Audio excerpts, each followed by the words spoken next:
A lot of this isn't going to make sense to you, and I'm sorry about that. I'm just going to start at the beginning, with the house.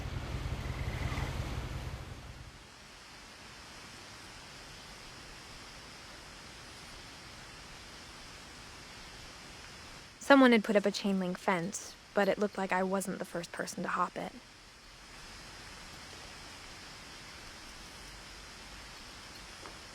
My brother Milton disappeared when I was 4. It was like the house just swallowed him up.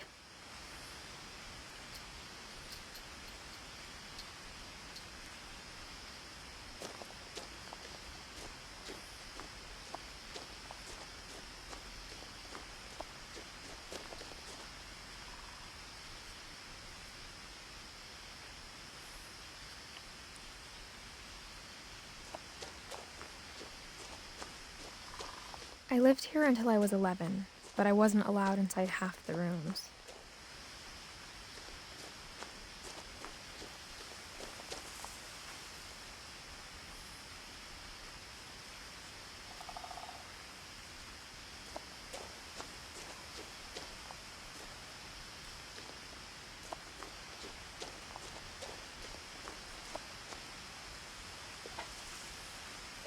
Inside the mailbox were bills from 7 years ago, marked urgent, open immediately.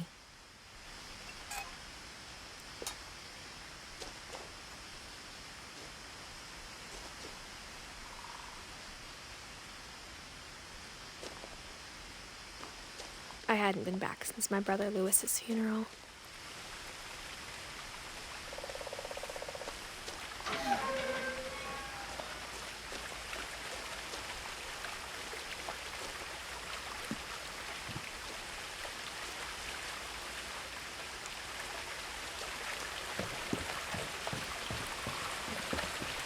In her will, my mother left me a key, but didn't tell me what it unlocked. Maybe she thought I'd know, or she thought that the mystery would be enough to bring me back.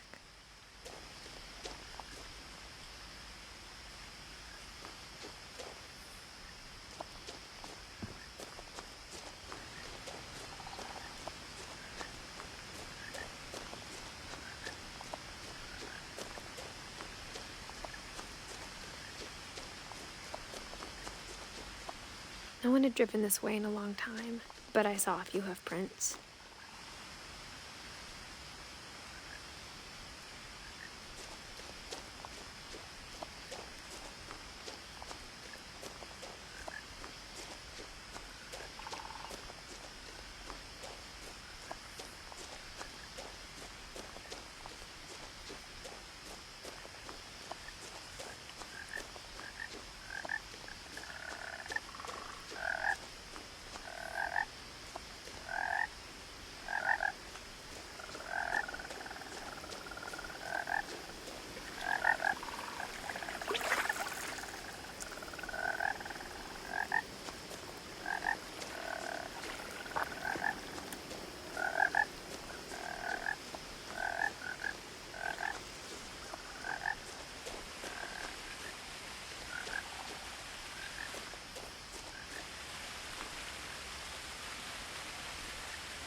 The truth is, even after I inherited the house, I never thought I'd come back to it.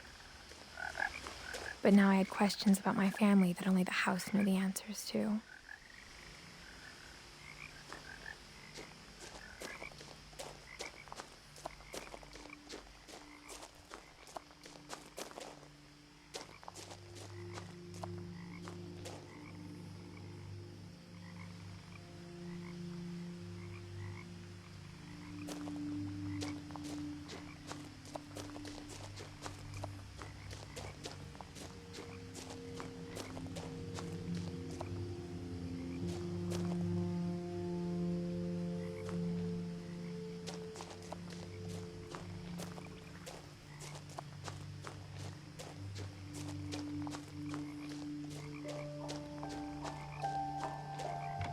The woods around the house have always been uncomfortably silent, as if they're about to say something but never do.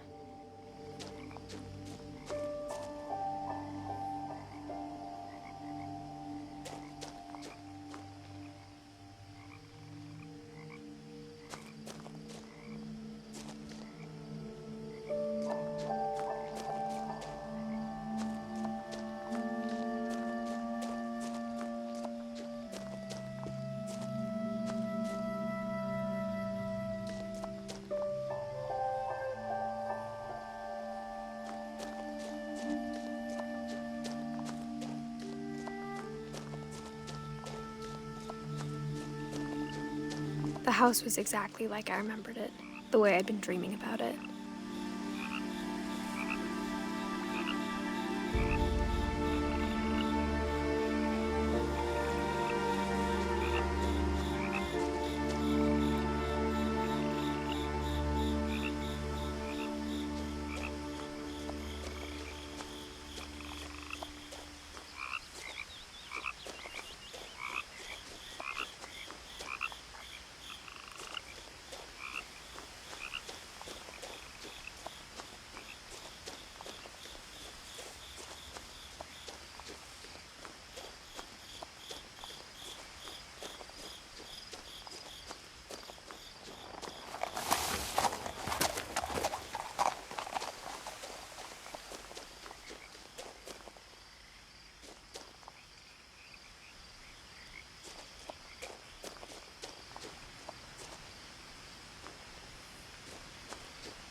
I asked Edie once about the dragon in the pond. She said it had killed her husband. I was 6. It seemed like an odd joke to me even then.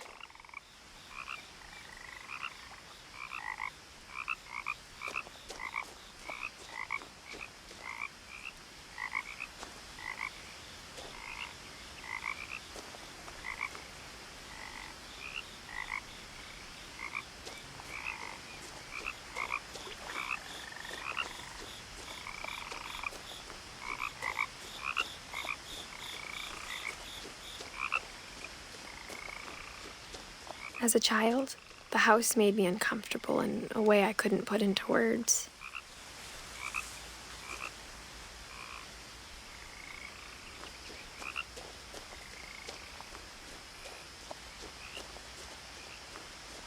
Now, as a 17-year-old, I knew exactly what those words were. I was afraid of the house.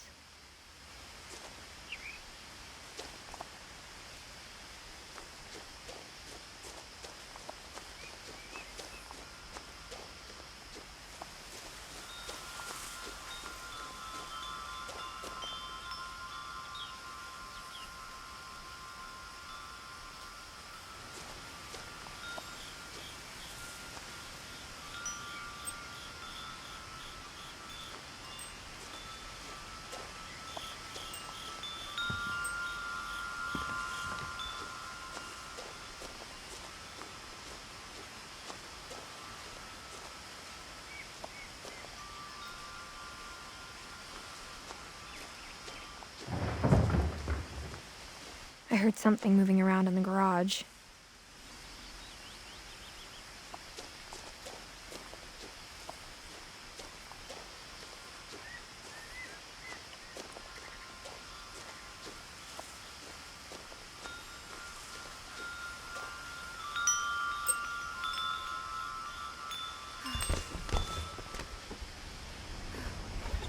Crawling through the doggy door used to be a lot easier when I was 11.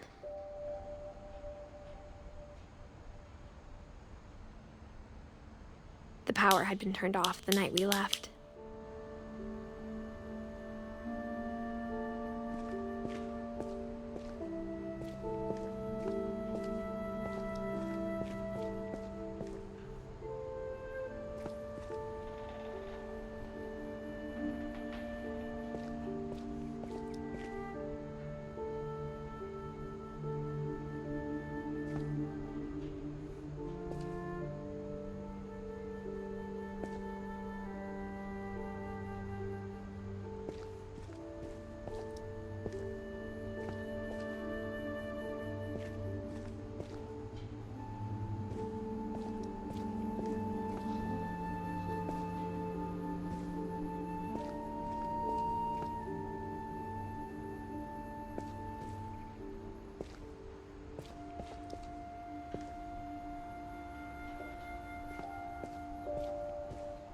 For the first time in years,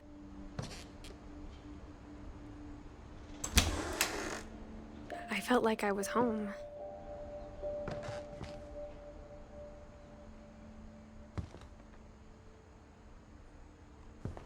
But instead of a family, there were just memories of one.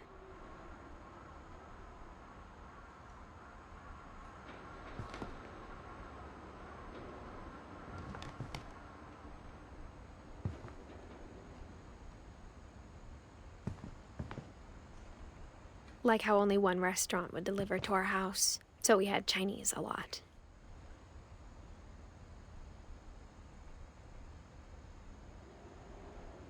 Or how after Louis started working at the cannery, we all got sick of eating salmon. Except our cat, Molly.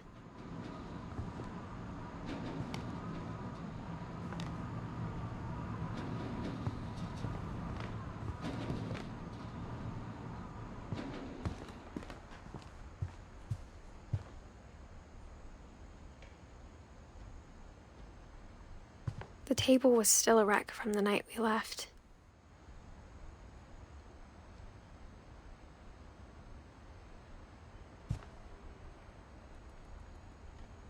It was like a bomb had gone off, killing everyone but sparing the furniture.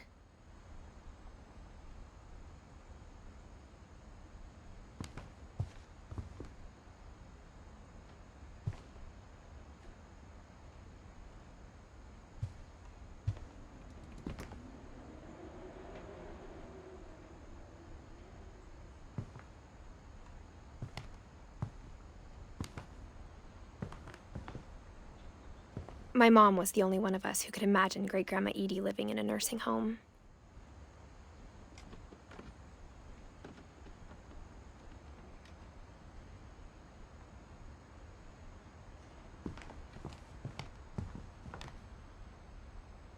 Nothing in the house looked abnormal. There was just too much of it, like a smile with too many teeth.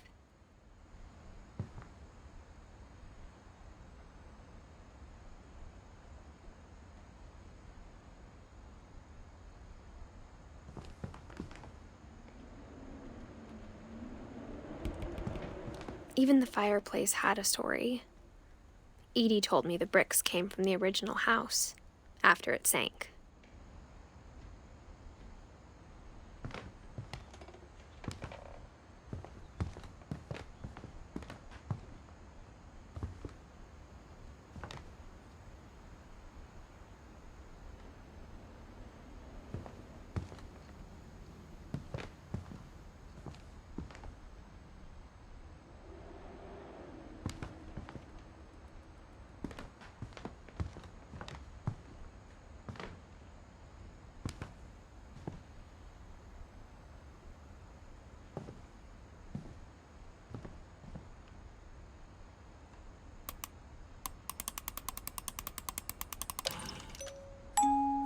Great-Grandpa Sven built a music box for Barbara, along with the rest of the house.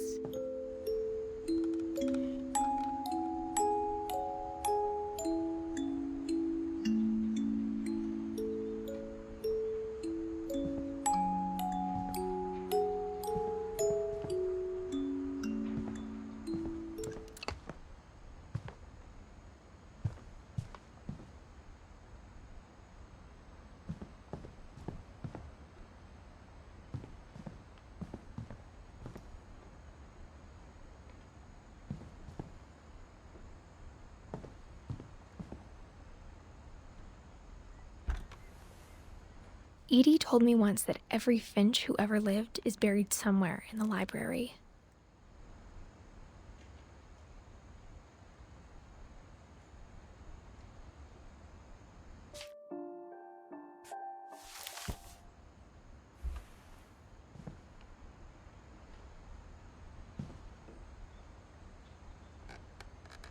A lot of things got left behind in the whirlwind of that last night.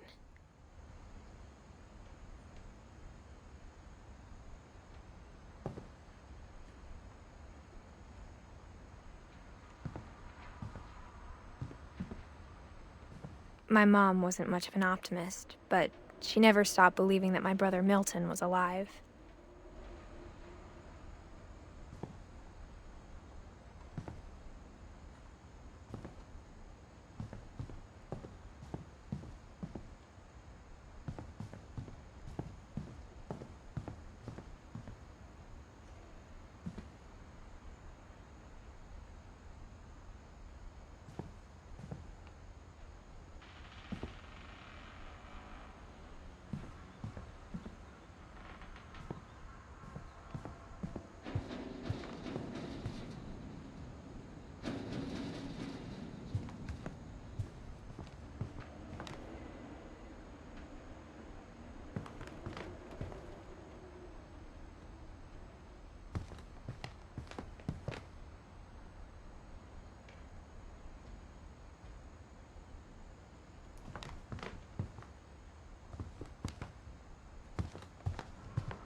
Mom always told me to stay out of the basement, so I wasn't too surprised when the key didn't fit.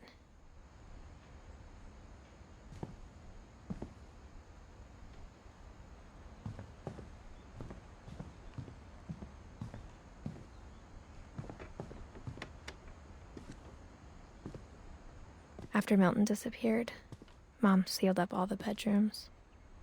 Then Edie retaliated and drilled peepholes.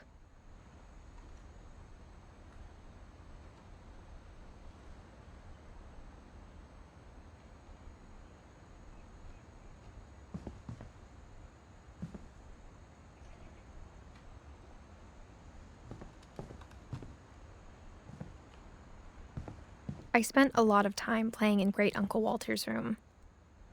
I think my mom sometimes regretted not sealing it up.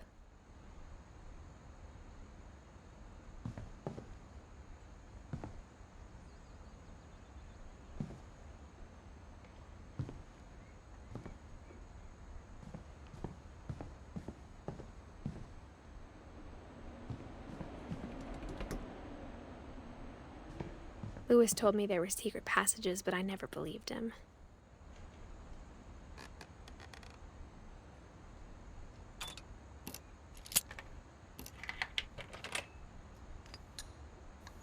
Turns out, my mom was really good at keeping secrets.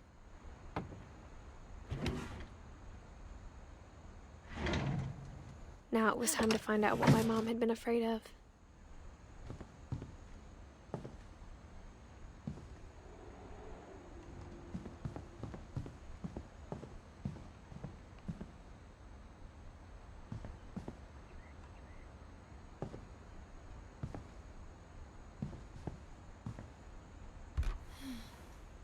Molly always seemed like a girl I could imagine being friends with, if she hadn't died in 1947.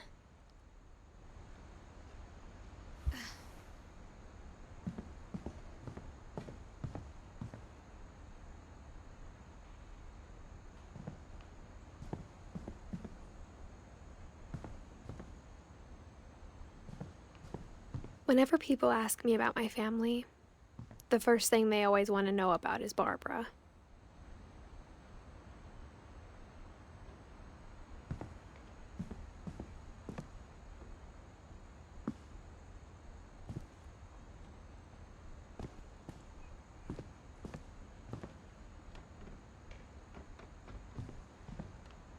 Edie's father, Odin, built the original house.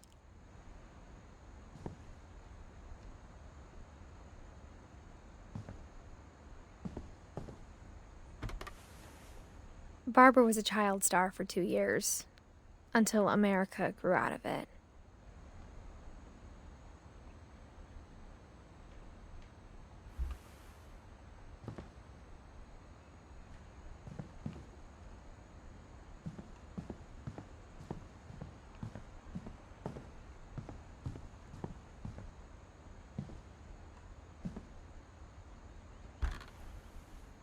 The last time I was in Edith Sr.'s room, I was 10 and she was painting my portrait.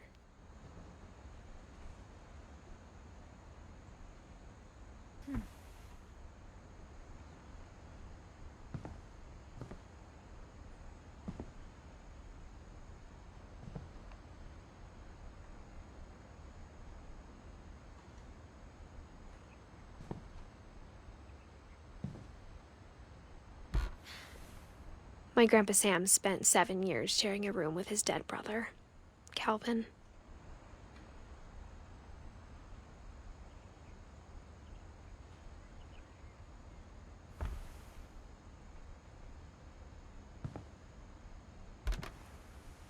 As a kid, I just assumed every house had peepholes and sealed rooms you weren't allowed inside of.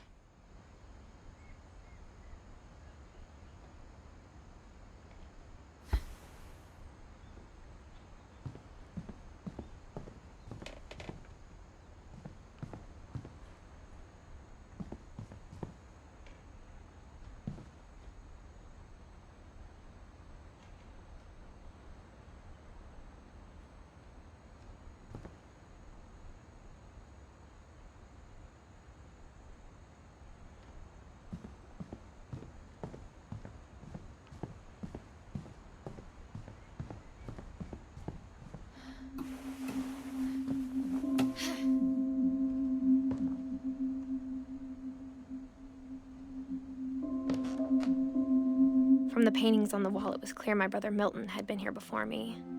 Reading this, maybe it sounds like I had a plan.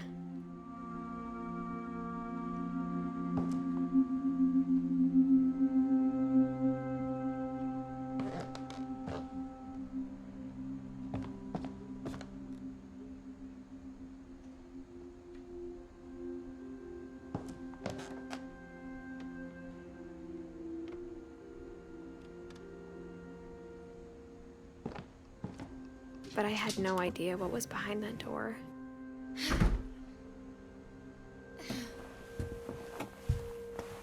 Just like I had no idea where all this was gonna lead.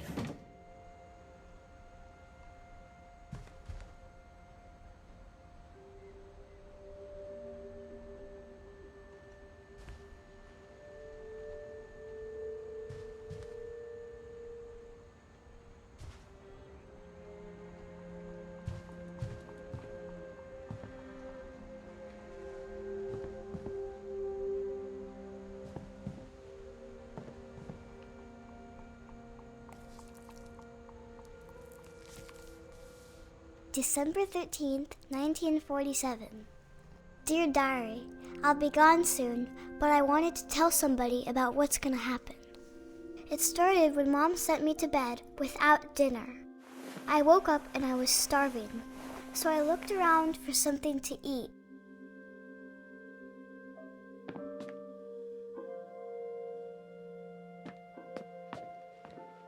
The gerbil food was dry, but I didn't mind it.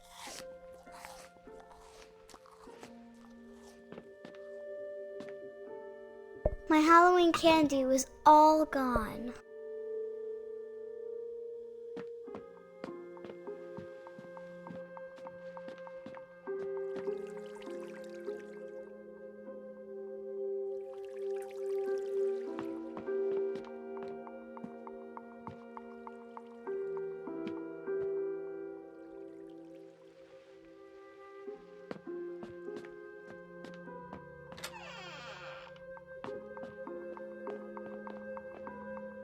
I kept eating and eating.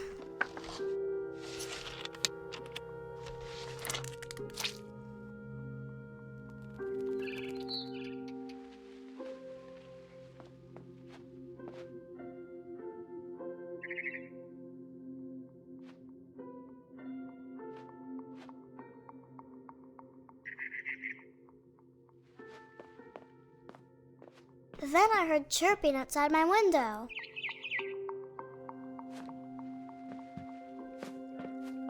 It was a barn swallow going back to her nest. I reached out for her.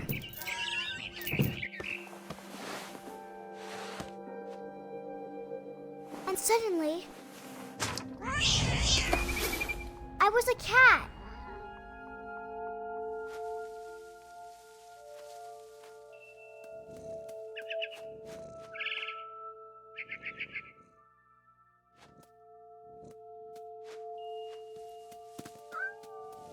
I tried to be quiet, but the bird was really scared.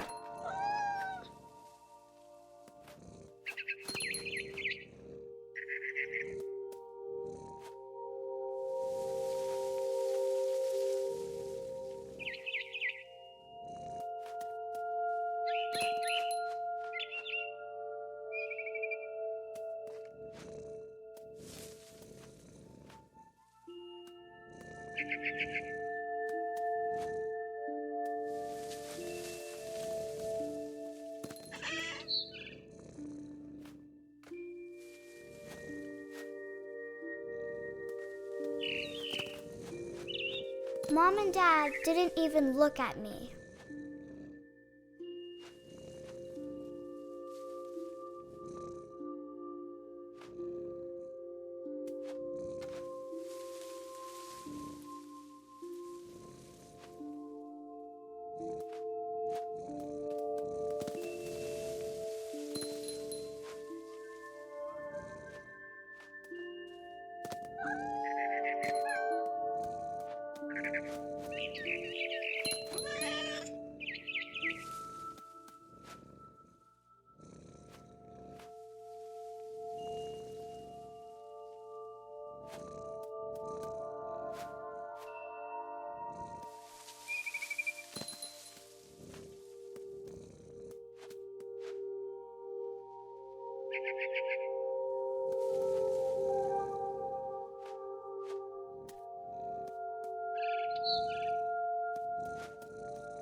The babies were all gone.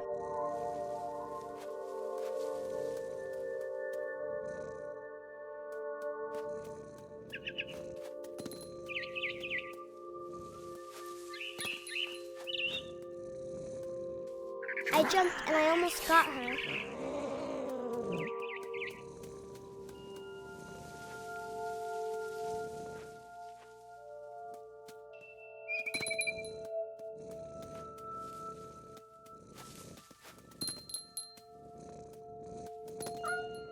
I could tell she was getting really tired.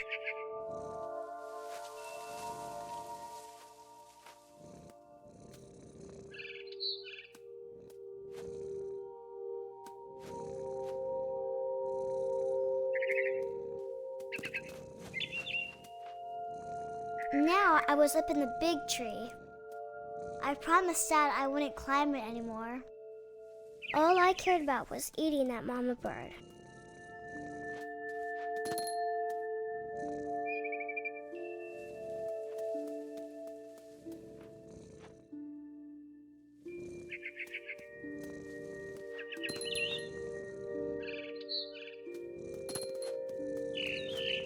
I gobbled her up.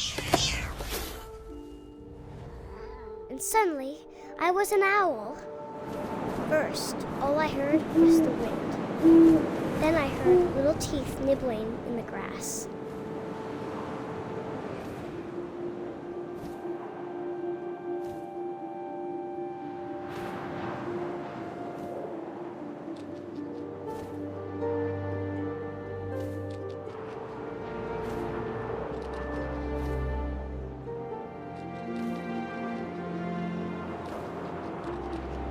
Rabbits.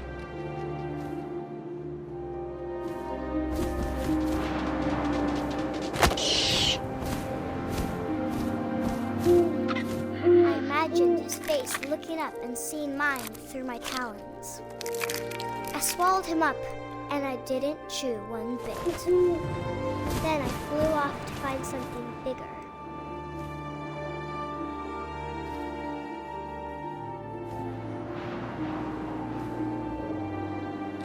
A mama rabbit.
She was almost too big to carry. I started choking, but I couldn't stop eating. And suddenly, I was a shark.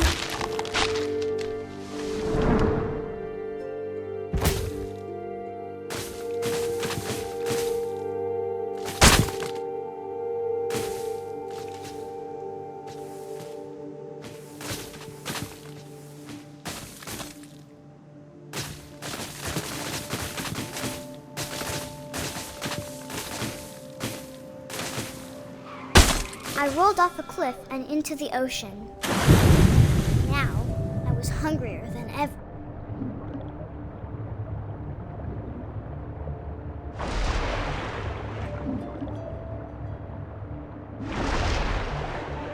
I wanted fat, juicy seeds.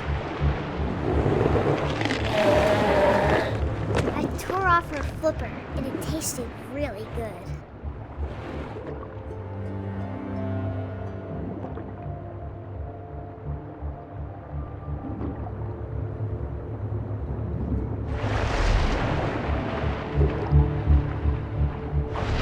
Grabbed on tight, but I was so hungry, I jumped out of the water. When I opened my eyes, everything had changed.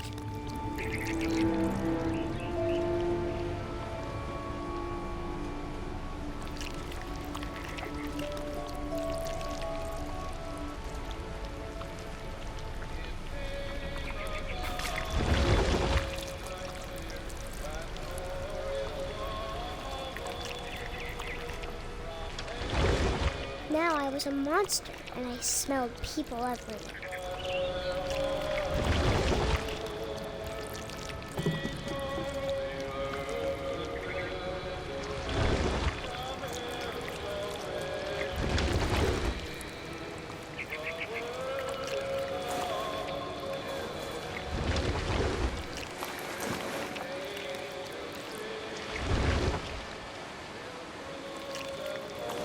I was big, but I moved real quiet.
drunken sailor? What shall I do with a drunken sailor? What shall I do with a drunken sailor?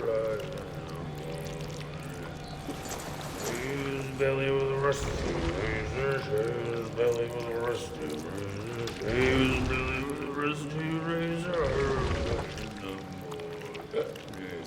What shall I do with a drunken sailor? What shall I do with a drunken sailor? What shall I do with a drunken sailor? Put him in bed with the captain's daughter, put him in bed with the captain's daughter, put him in bed with the captain's daughter. What shall I do with a drunken sailor? What shall I do with a drunken sailor? What shall I do?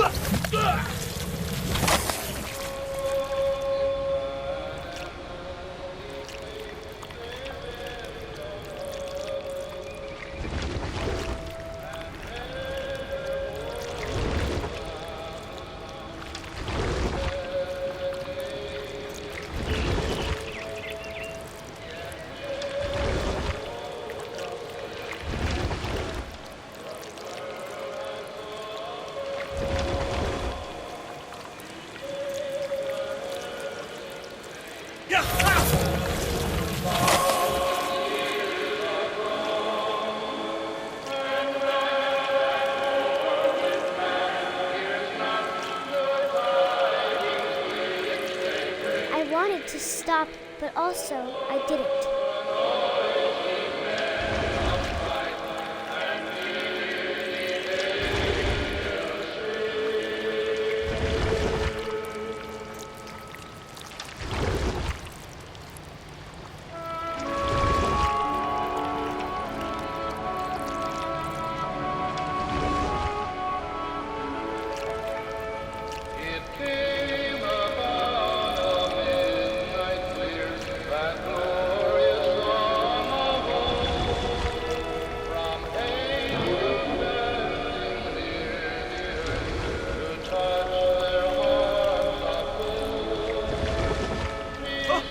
Last passenger, I was still hungry. And across the water, I smelled something new. Something I had to have, so I swam towards it.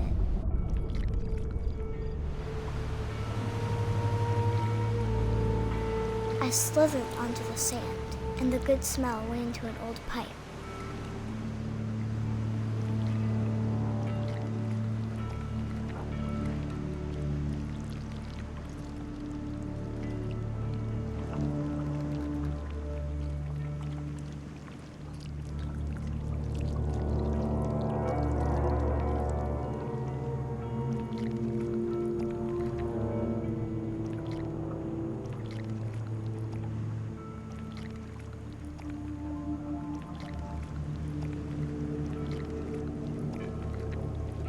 I got closer and closer.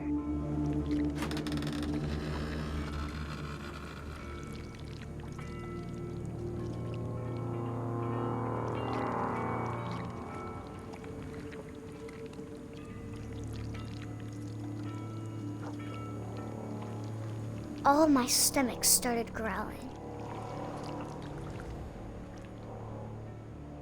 And suddenly, I was me again.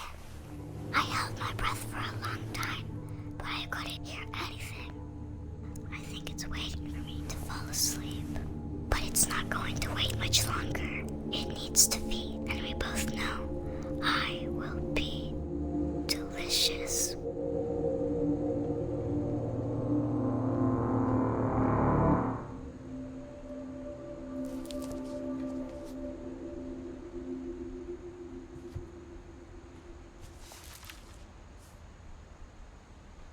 I'm not sure if I believed all of that, but I'm sure Edie would have.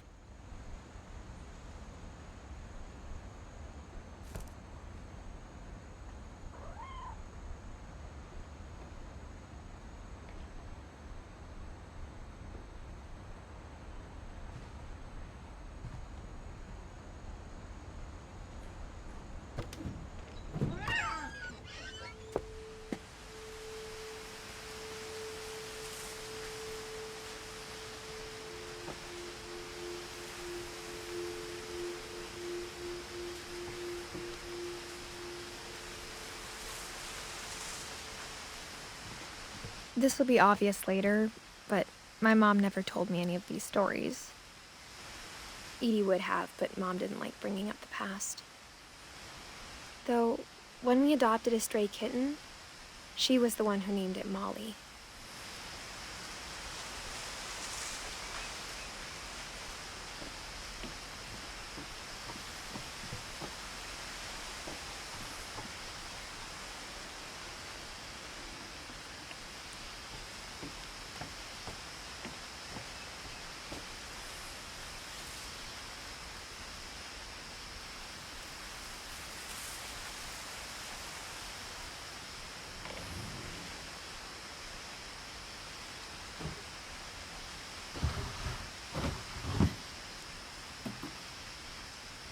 I spent a lot of time in Great-Grandma Edie's room.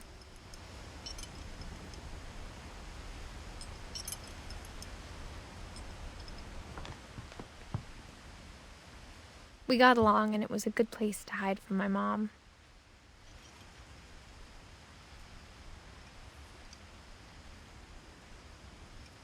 Edie knit me a new pair of gloves every year, just in time to replace the old ones. Louis died a week before we left, but Edie had already started to memorialize him.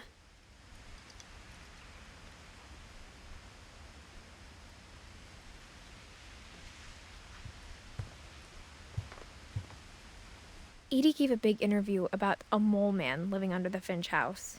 My mom was furious.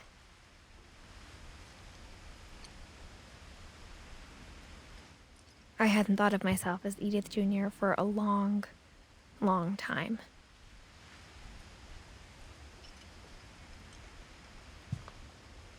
One summer, they evacuated the island, but Edie refused to go. For a few weeks, she was a celebrity.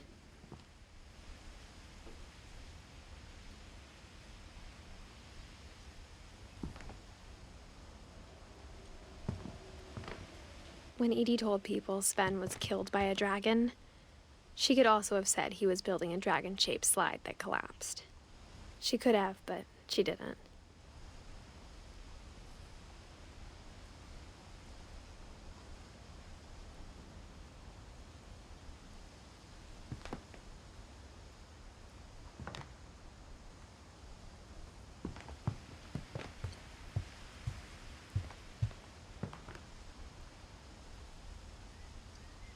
Her room was like a museum.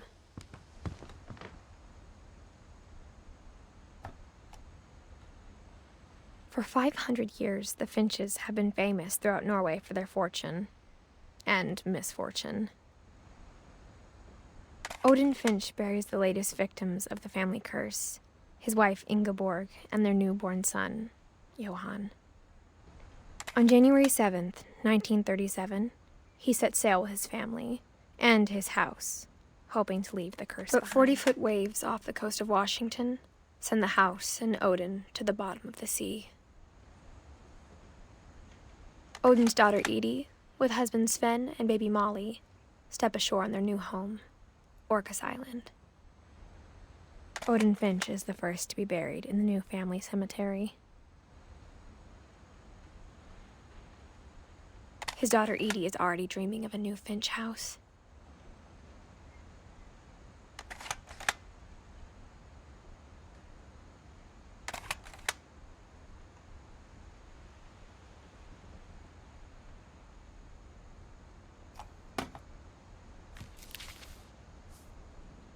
Whatever's wrong with this family, it goes back a long ways.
even in her 90s.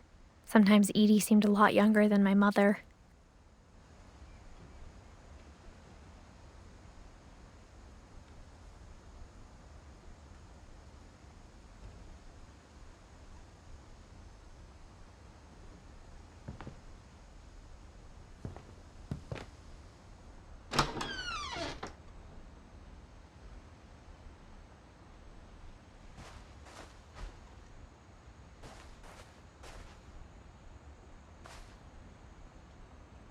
The only trace Grandpa Sam's first wife, Kay, left on the house was the pink bathroom. It was a pretty big trace.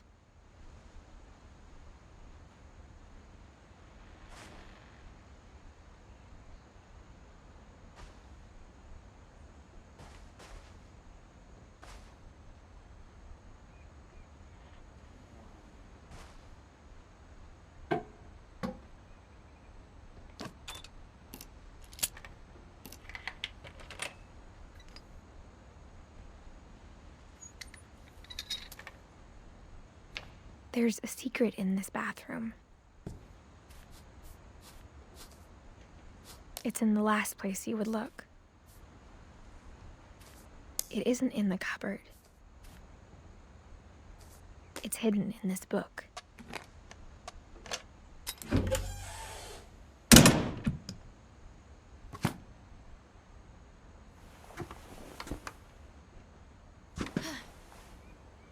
Sven gave Sam an old camera he'd refurbished. He never put it down.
I knew Grandpa Sam had a twin.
and that he never talked about him.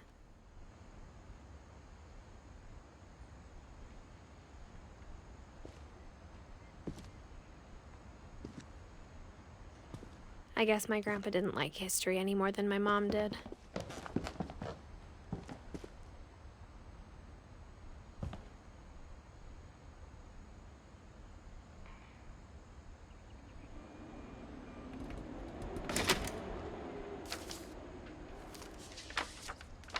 How I Want to Remember My Brother by Sam Finch.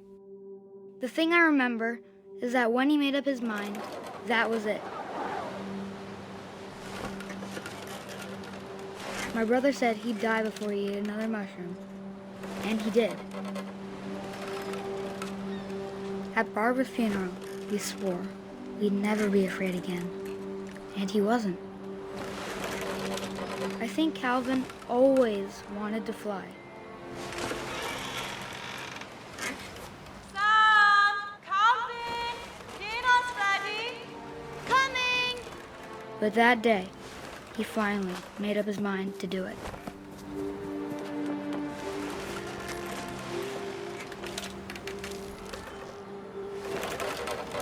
I told him going around was impossible.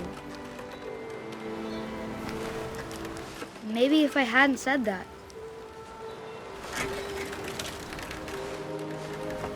Calvin, I'm not gonna tell you again. Or maybe if the wind hadn't picked up. Then maybe he'd still be here. But I doubt it. I think he'd already made up his mind. That's what I want to remember about my brother.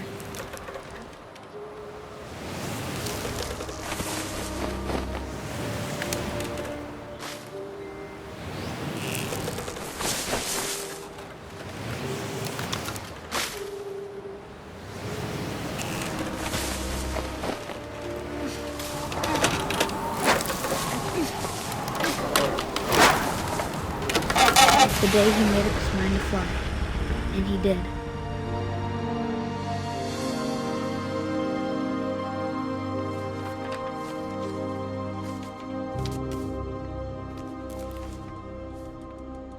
Calvin's story felt strangely familiar. When I was younger, I remember trying to do the exact same thing.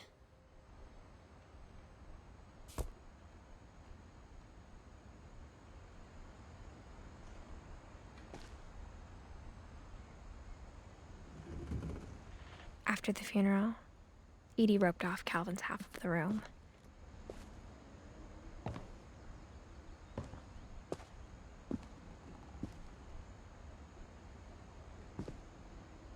Mom said Grandpa Sam enlisted at 18 and never set foot in the room again.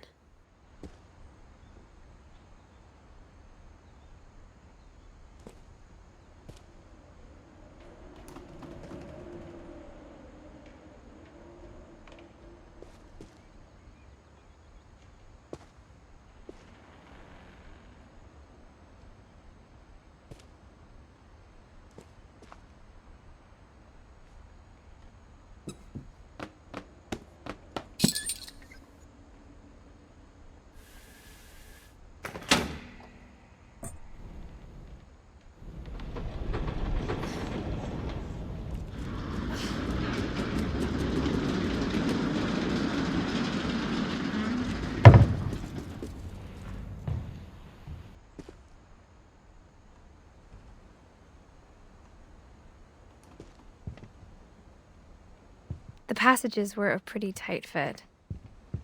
They'd obviously been built for smaller hands and bellies.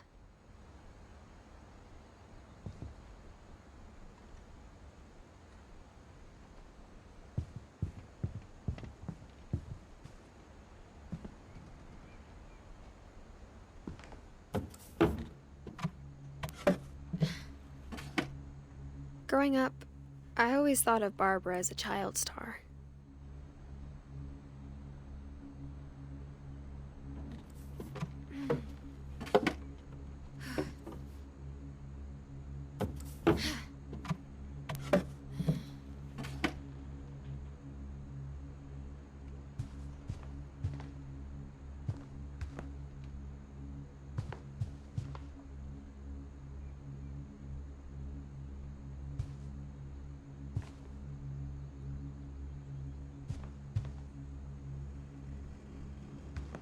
I never thought about how hard it must have been for her afterwards.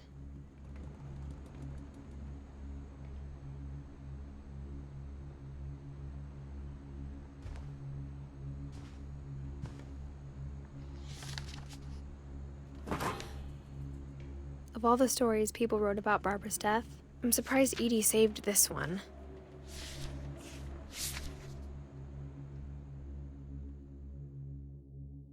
Old Jack here with another ghastly tale inspired by America's most unfortunate family. I'm calling it The Surprise Ending of Barbara Finch. As a child star, Barbara was famous for her scream. Now at 16, she was all washed up. A has-been. But in a lucky break, she'd been asked to perform her signature scream at a local convention for monster movie fans. It was just the boost her career needed. Unfortunately, her scream hadn't aged well. Getting better. I think you just need the right motivation.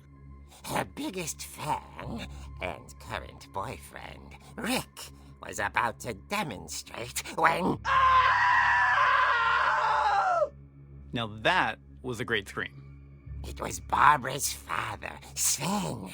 He'd slipped into a table saw and had to be rushed to the emergency room. So Barbara got stuck babysitting her youngest brother, Walter. Her convention comeback was cancelled. Okay, I'm hearing frustration, but I'm not hearing terror. What if I tried... A gang of hoodlums in Halloween masks have been terrorizing Orca's Island tonight. Police are urging residents to... That came from the basement. You're right! Also, I loved your delivery on that. Why is your basement door locked? Because my dad likes making puzzles and secret passages. There's a key hidden in the music box. The secret is to keep winding and winding until finally the key pops out. Thanks, babe. I'll be back in a sec. 20 minutes later, Rick hadn't returned. So Barbara went to look for him, right on cue. She reached for the music box. And as she wound the key, she listened for Rick, but the house was silent.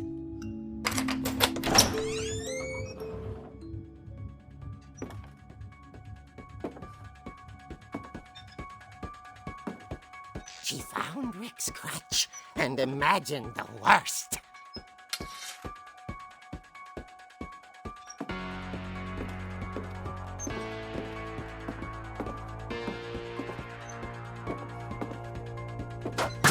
The gang's leader is the infamous Hookman killer, Dr. Carl Hamill, who impaled and then ate his family 10 years ago tonight.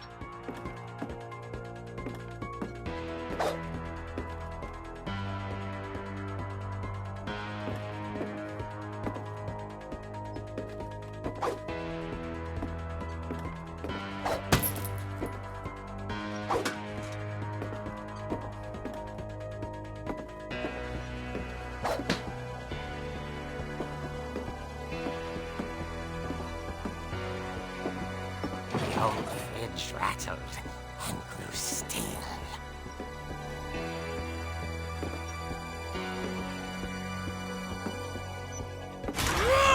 Oh dear! Oh! Rick? Barb, relax. I was just trying to scare you to help you find your scream. Well, I'm not scared, Rick. I'm furious. Then act furious. All I'm getting from you now is that you're hurt and confused and She threw him out, but she kept a little something to remember him by. Barb, have you seen my other crutch? And she was still holding it when she fell asleep watching the late picture show. Hours later... Barbara! Walter, what's going on up there? Ah! Okay, I'm coming up, but if this is a trick, you're dead, Walter.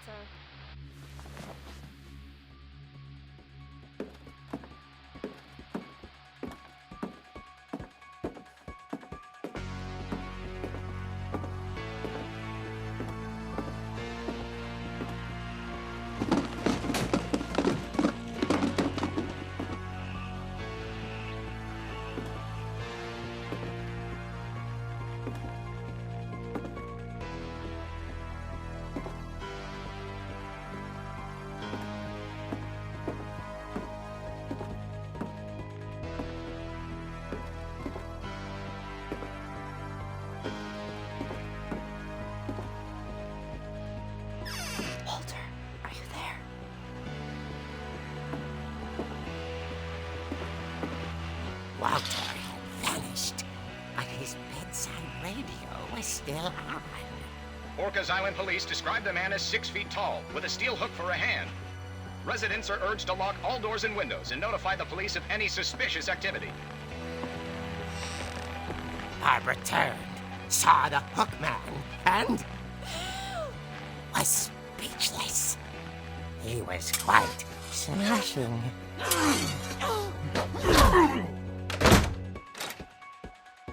And there he was. He couldn't get enough of Barbara. Okay, Barbara, there's gotta be another way out of here.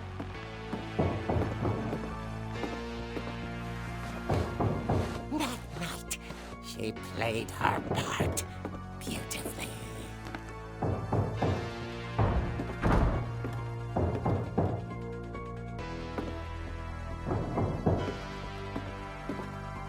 Molly's door hadn't been opened in years. The hinges groaned.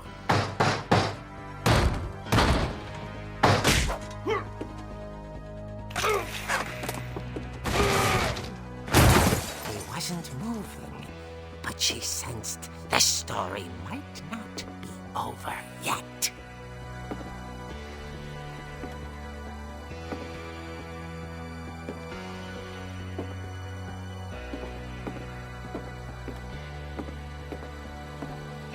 The hookman had vanished. She listened for his breathing, but all she heard was...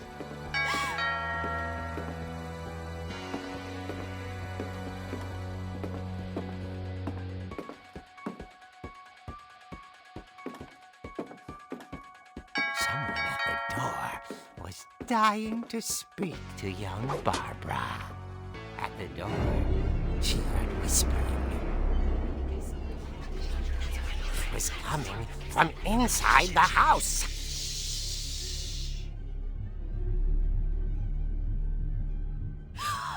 Oh dear.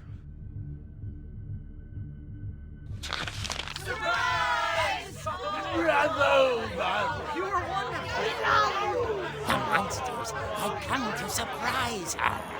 For Barbara, it was a dream come true. Then she saw what kind of monsters they were, and she realized what was about to happen. She was going to be famous. And with her final breath, Barbara Finch gave the performance of her life.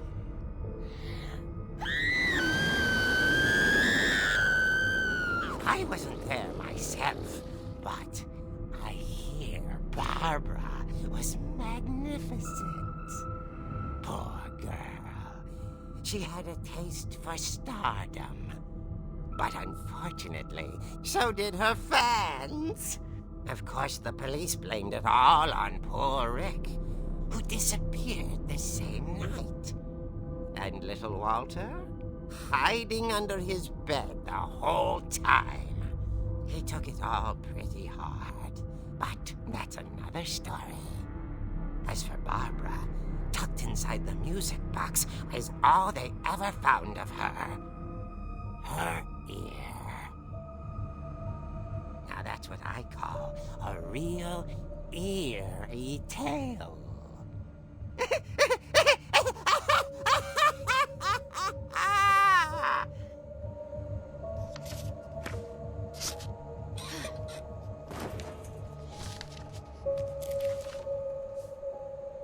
Edie told me all Barbara wanted was to be remembered, as absurd as that comic was. Maybe what Edie saw was a happy ending.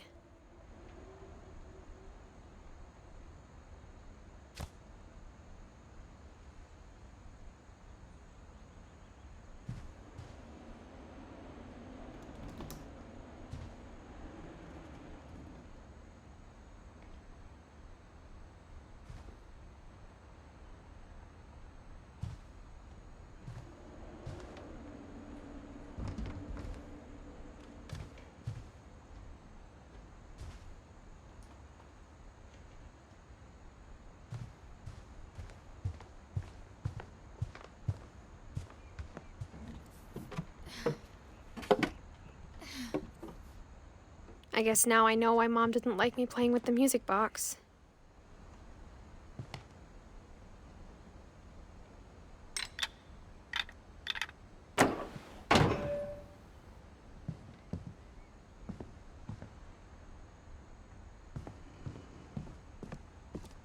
Mom must have locked the third floor stairs on the night we left.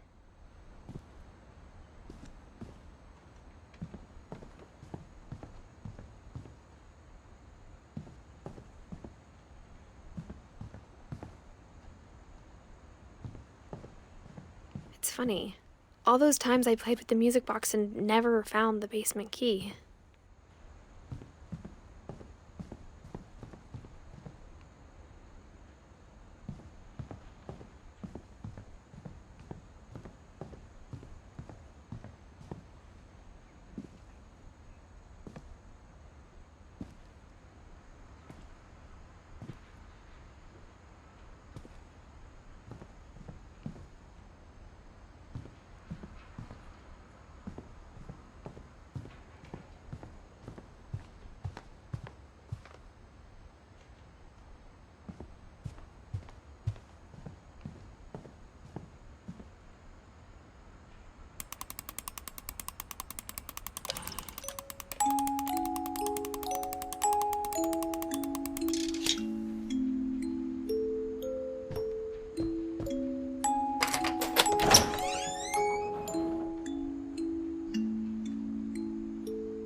Mom said the basement was off limits, unless I wanted another tetanus shot.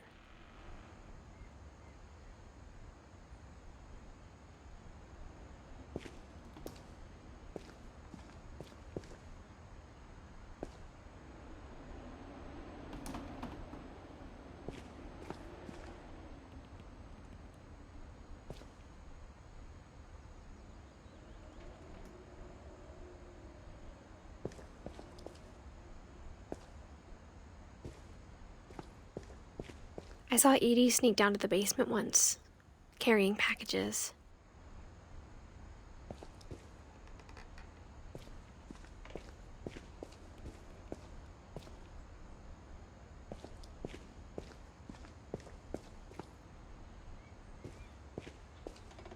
I thought maybe she was hiding presents.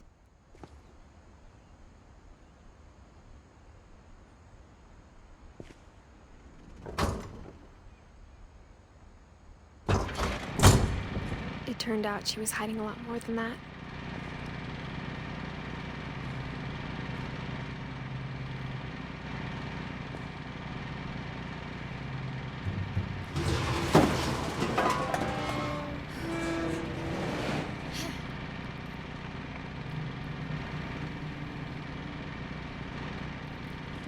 I remember asking Mom once about where Walter had gone. She said after Barbara died, he got as far away as he could.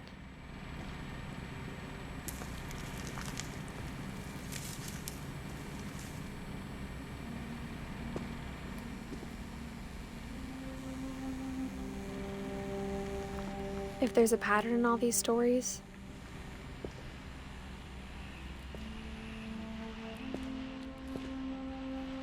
I think it's that none of us has gotten very far.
Goodbye, everyone.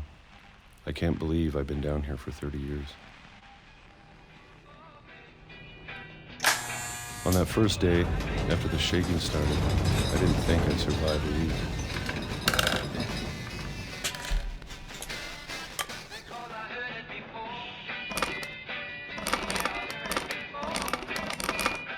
But after a few days, I settled into a routine.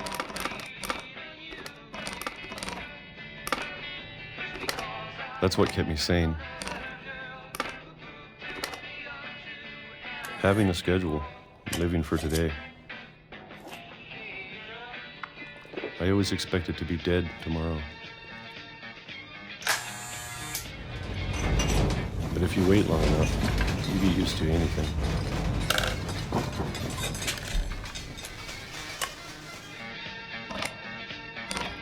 Even a monster on the other side of the door starts to feel normal. Almost friendly.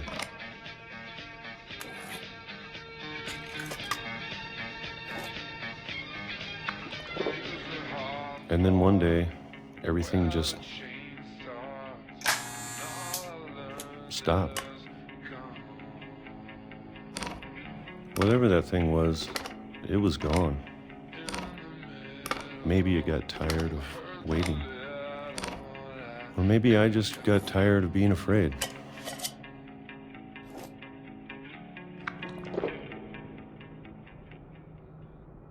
It's been a week now, the longest in 30 years.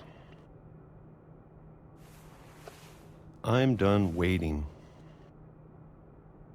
I have to leave while I still can.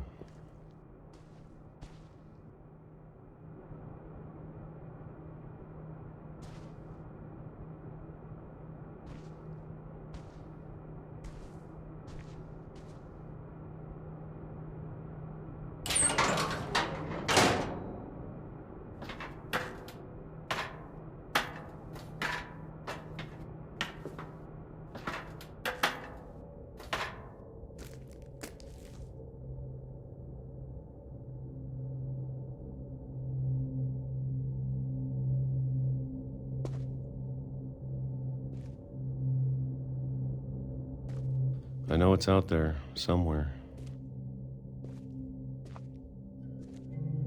Whatever killed Barbara. And Molly.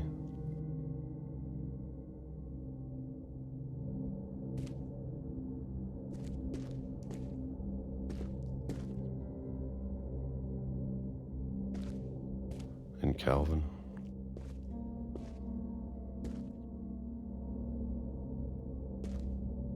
Maybe this is all a mistake. But I need to stop living the same day. even if it kills me.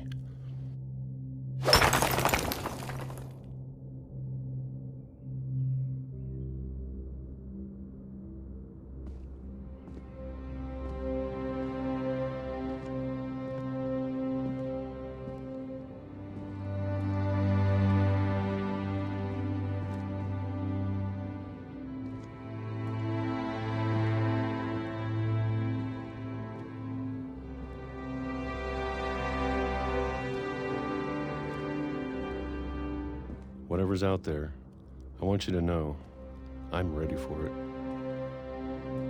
I'm going to appreciate all of it, especially the food.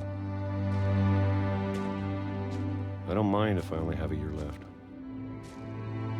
or a month, or a single week. I'd be happy with one new day. I can already imagine the sun on my face.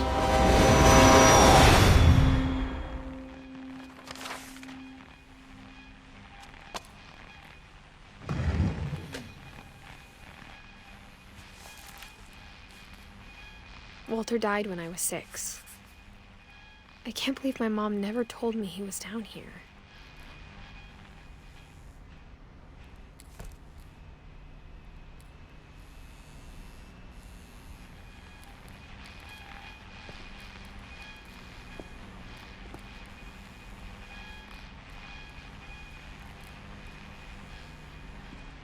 I'm sure my mom was trying to protect me.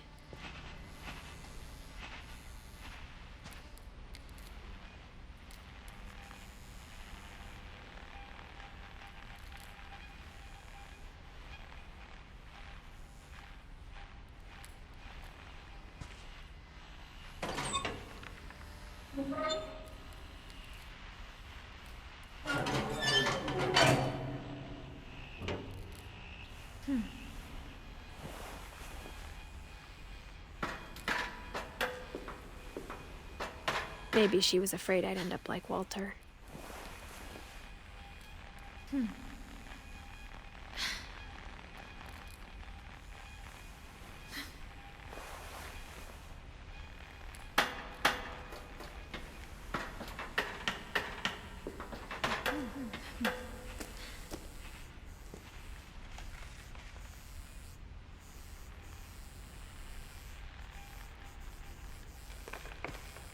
But if she never told me about an uncle under the house,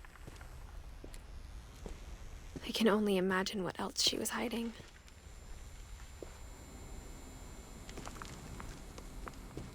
I don't want to make the same mistakes she made.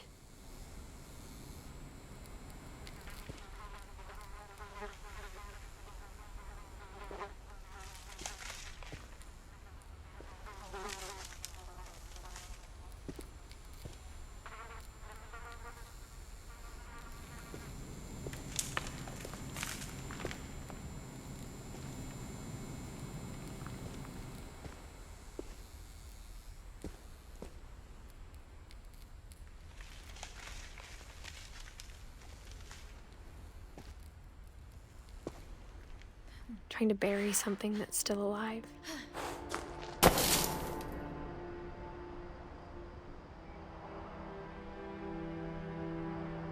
Now that there's only one of us left, or maybe two,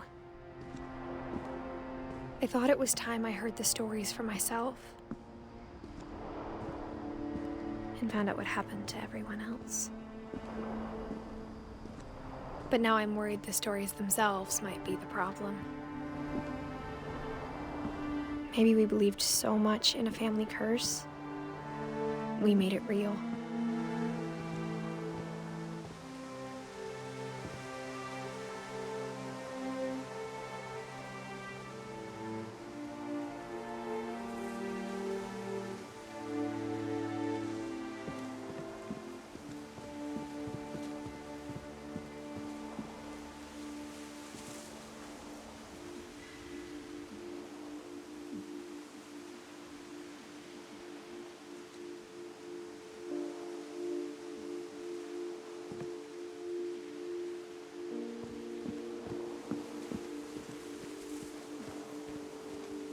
I don't know if I should even be writing this.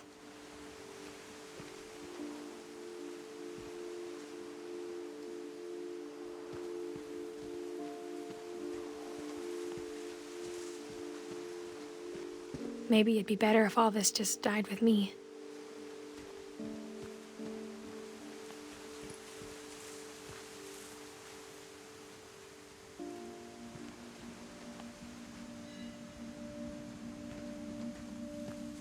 But I thought you should know about your family.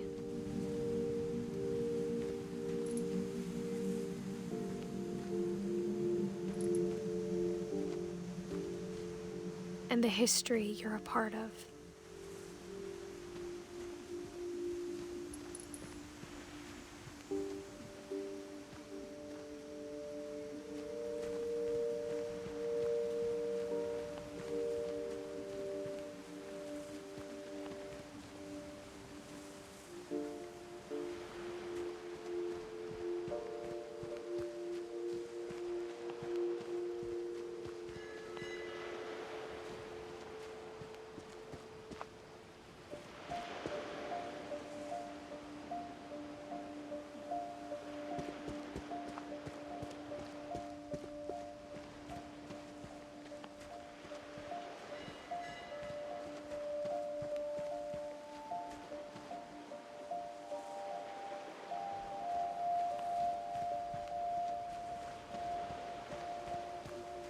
Though to be honest, I feel as lost as you probably do right now.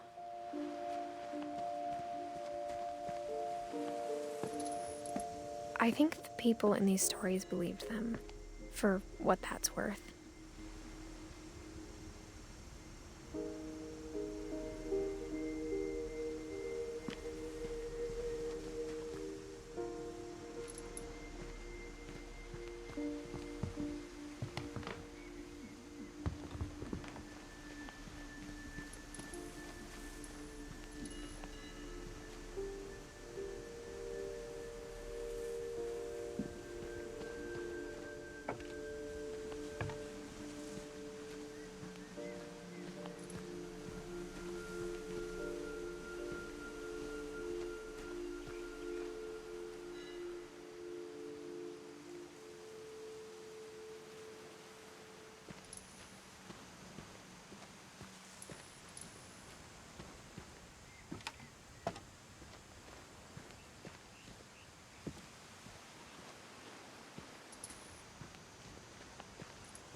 And when you look at the house, that history of imagination and stubbornness and madness, any of it seems possible.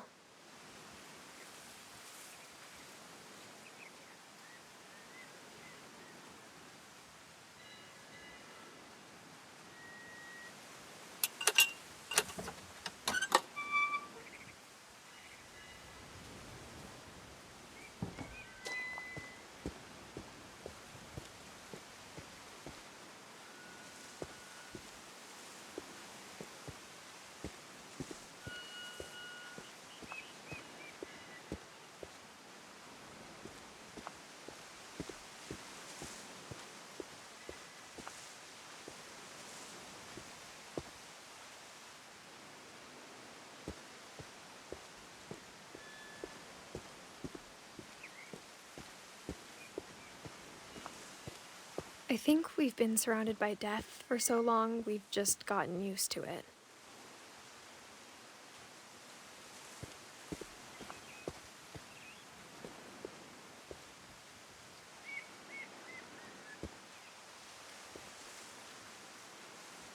What kind of family finishes building a cemetery before starting the house?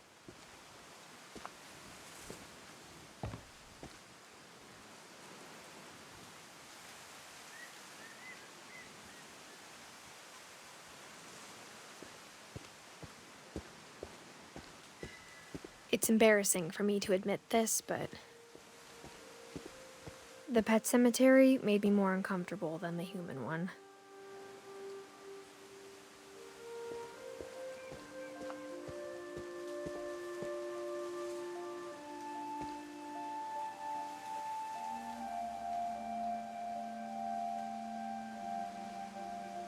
Three of the gerbils were mine, and 2 had been my fault.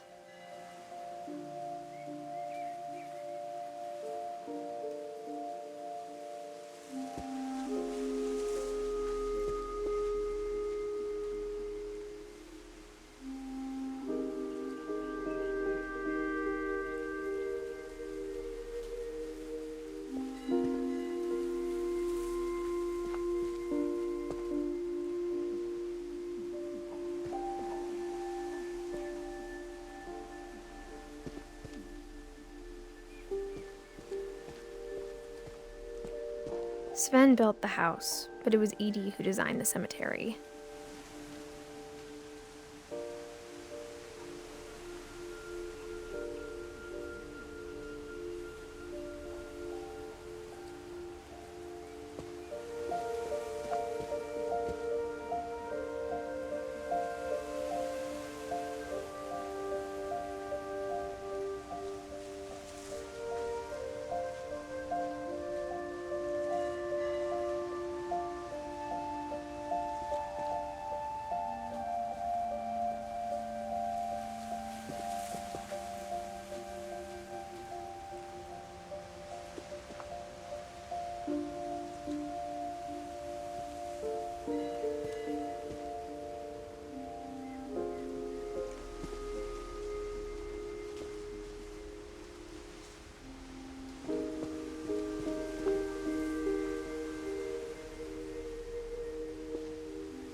I'm sure Odin's monument had been Edie's idea.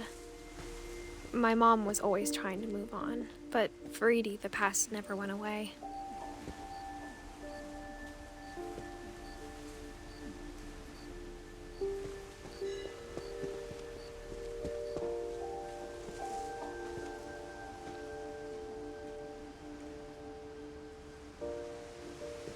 She could see it poking out of the water at low tide.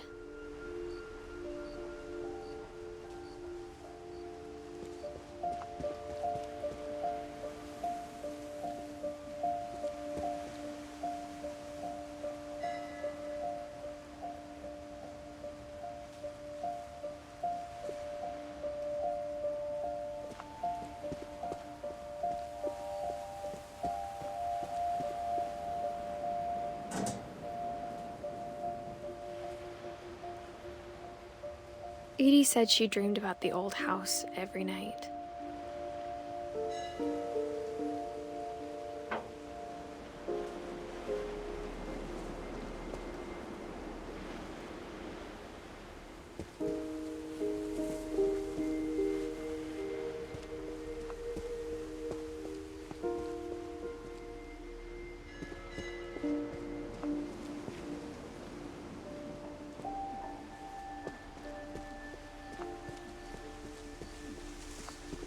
Edie's side was always easier for me to understand. But the older I get, the more I can see where my mom was coming from.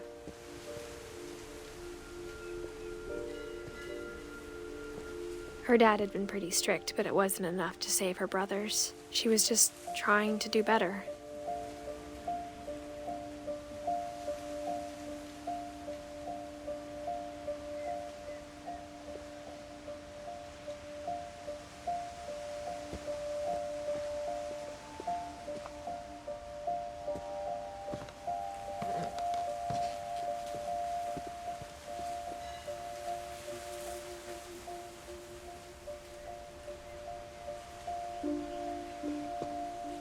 She lost 2 of her brothers, just like I did. I get why she tried so hard to protect us.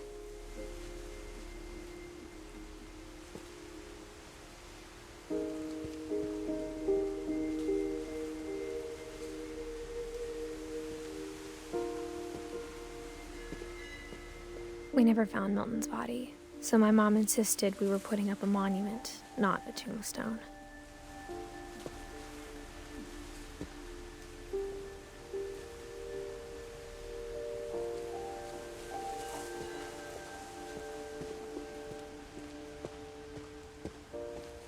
There's so many things I wish I could ask my mom now. Part of me thinks this is what she wanted all along.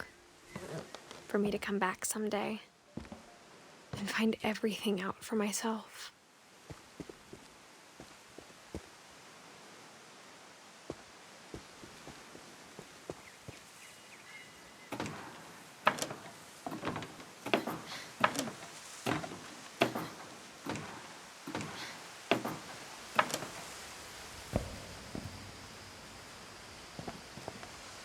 But looking back on it now,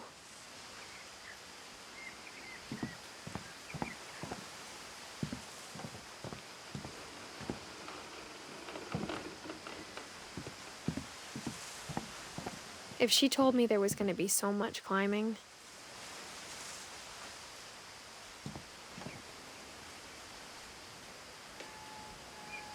I never would have come when I was 22 weeks pregnant.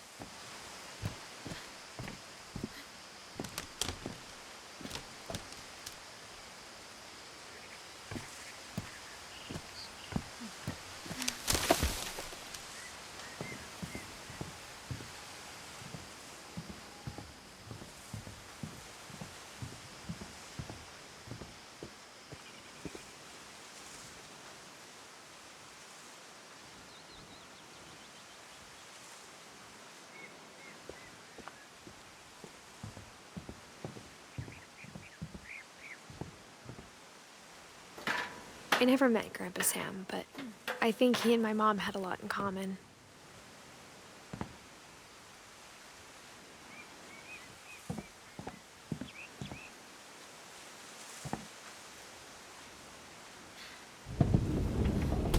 They were both pretty intense.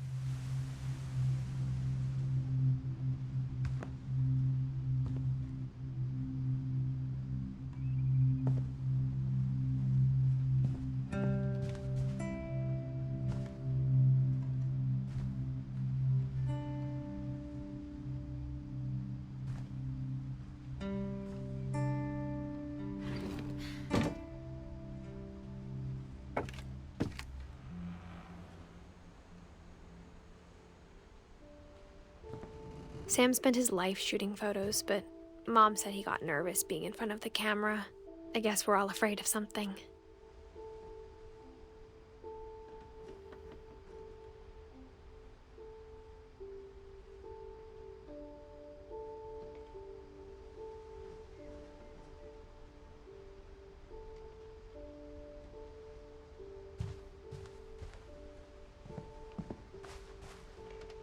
Instead of hiding from death, Sam seemed to go out of his way to meet it.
Dawn, I promise, you'll never forget this weekend. Yes, sir. These memories are gonna last a lifetime. Am I gonna have to shoot anything? It's a hunting trip, Dawn. Shooting is strongly encouraged. What? Perfect. It's gonna rain the whole weekend, isn't it?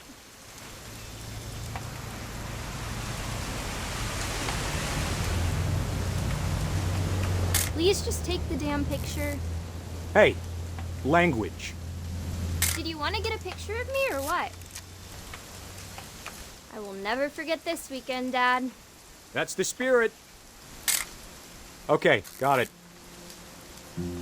I'm gonna take some pictures, okay? Just be careful. That camera's older than you are. Hey! That's a keeper. Definitely should not have drunk all that coffee. I'm just saying, I'm not always gonna be here, Don. You'll need to remember this stuff, if you want to survive. I'll be fine, Dad. You know who else thought he was gonna be fine? Some guy who died. Don, I'm being serious. I know, Dad. You're always serious. Doesn't being out here make you want to chill out? Well, to tell you the truth, I haven't been out here in 20 years.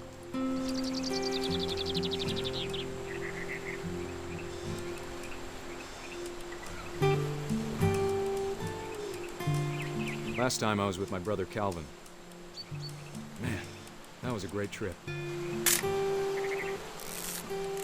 Your grandpa Sven taught us how to fish, how to build a fire.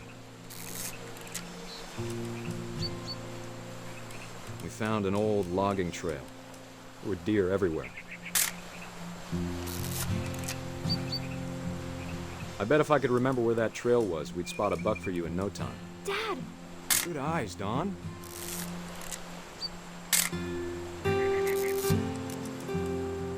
Before you take the shot, let me get a picture of you. Dad, I... Just breathe. Let me get behind you. Do I have to do this? Don, you don't have to do anything. Great shot, Don!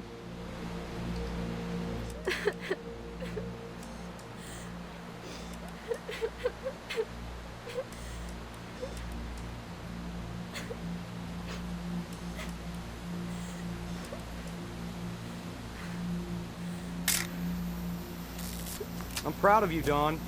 Always remember that, okay?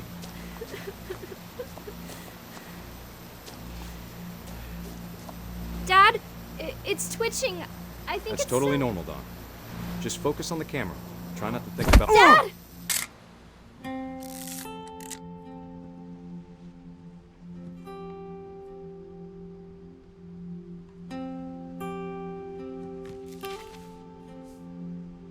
Of all these stories, that's the one I wish most that my mom had told me.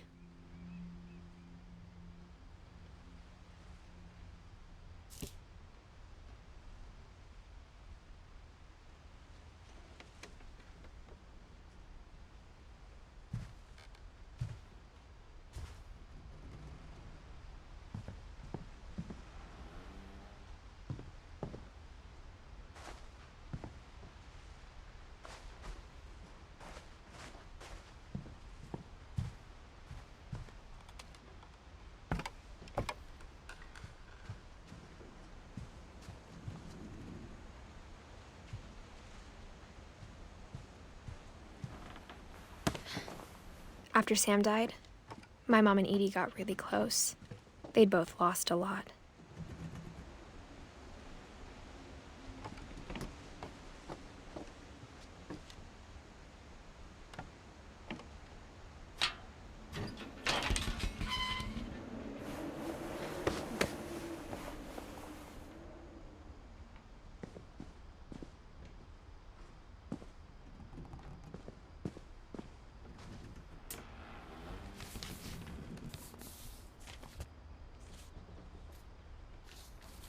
Dear Kay, do you remember the way Gregory used to laugh when he thought he was alone? Like something funny was happening, but only he could see it.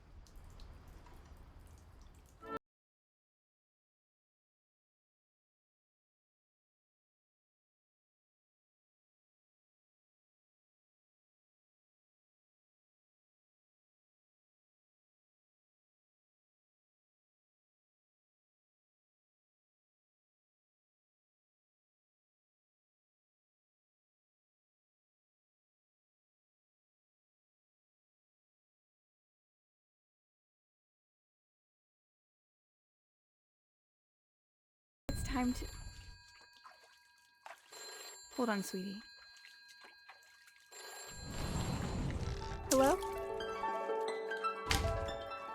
Sam, I told you I don't want to talk right now. I wonder what he saw.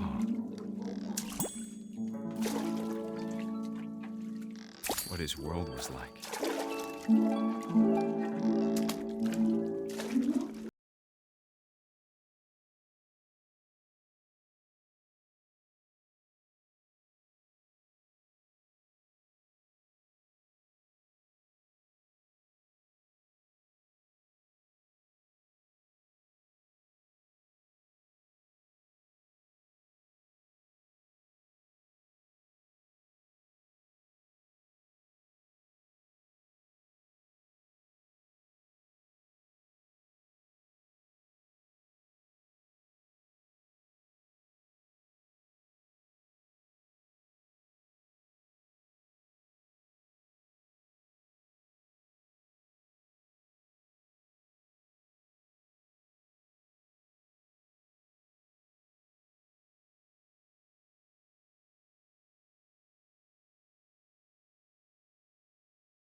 I know you did everything you could. Maybe if I hadn't called that night. Damn it. Oh, man, I don't want Gregory to hear this. I wish he could have told us about the world he saw.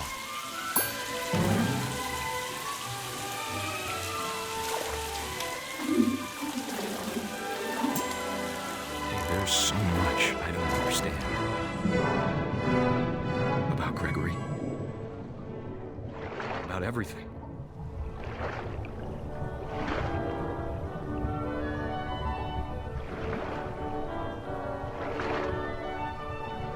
But I know what happened wasn't your fault.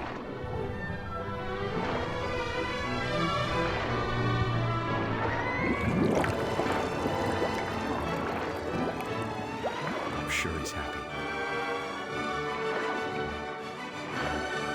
And he'd want you to be happy too. Good luck, Kay. Love, Sam.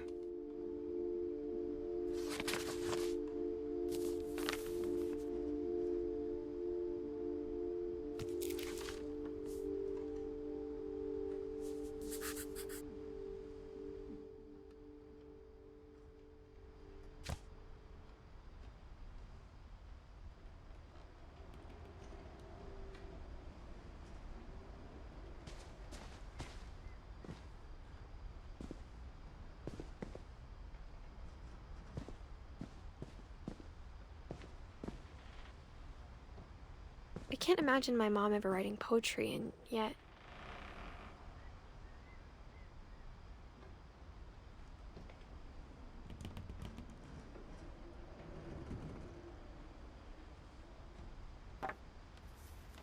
A poem for Gus, who always said the wedding was a bad idea. Our father never hit us kids, at least not very hard, before the day my brother said with teenage disregard that he'd be dead before he'd see a wedding in our yard.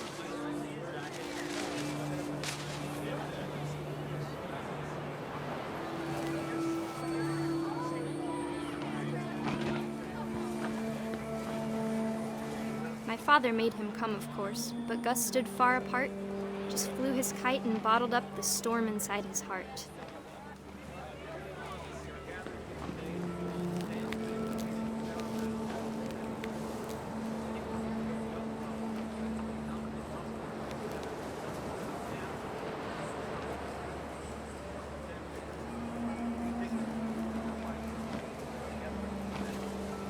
I tried to talk him out of it, but though he'd never met her, "We don't need a stepmom," were the words that I now remember. pronounce you husband and wife.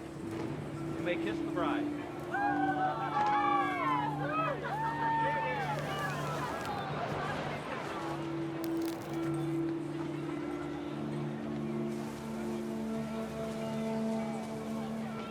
When the time for photos came, Dad ordered him to come here.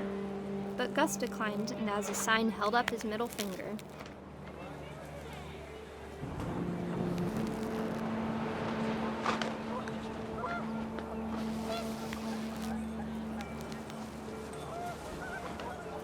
The wind picked up, and panicked geese appeared and quickly went. But all the humans did that day was go inside the tent.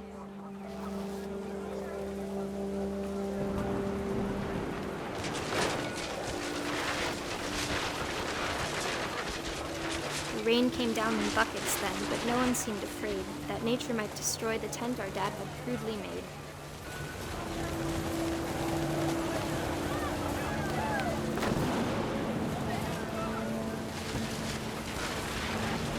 The thunder sounded much too close and full of angry power, but all my father said to this was, "Make the music louder."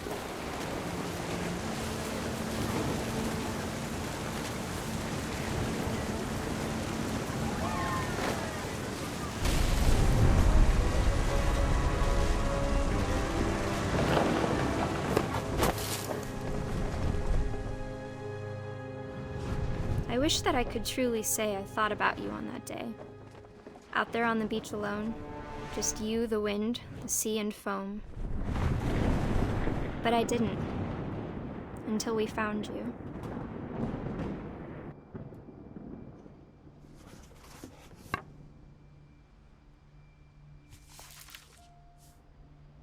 She never talked about him, but Mom told me once if I was a boy, they were going to name me Gus.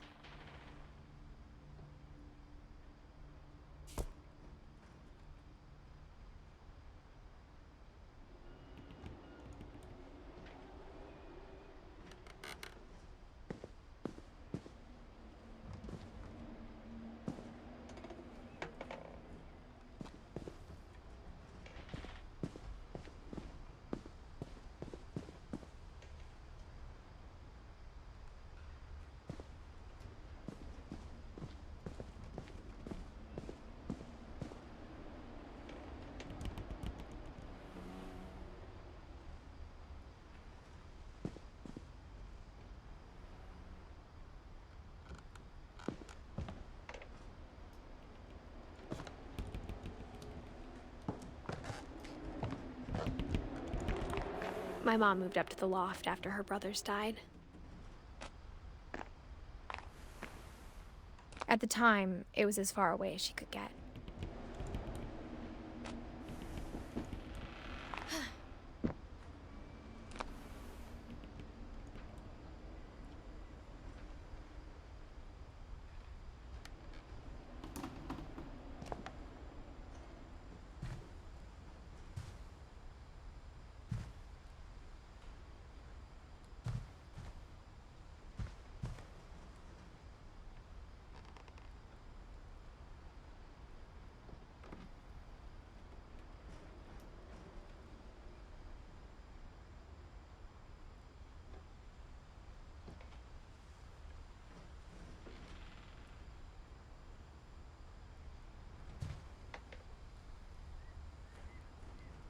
She spent a summer building houses in Calcutta, where she met my dad, Sanjay.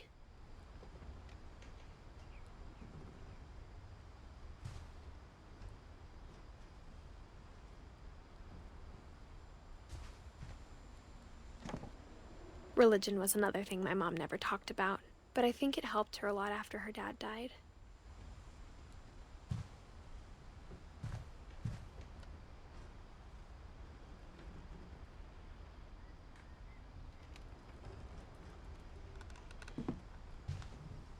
My mom moved to India a week after graduation and got a job teaching English. Louis was born a year later.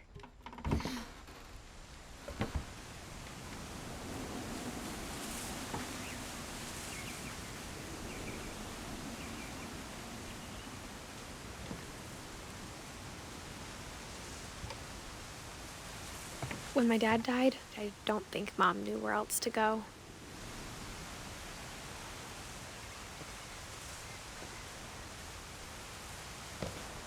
I'm sure Edie was happy to have her back.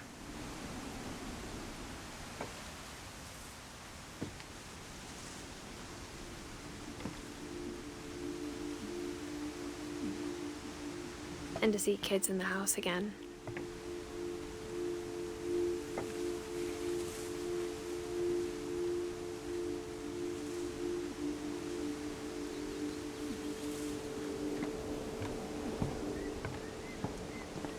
The house had to get a little bigger, but Edie was used to that.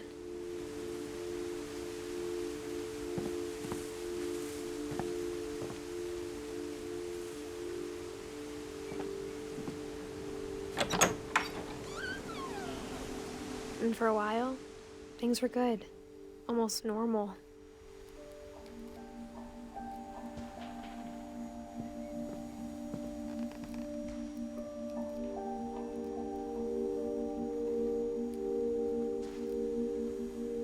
But it didn't last.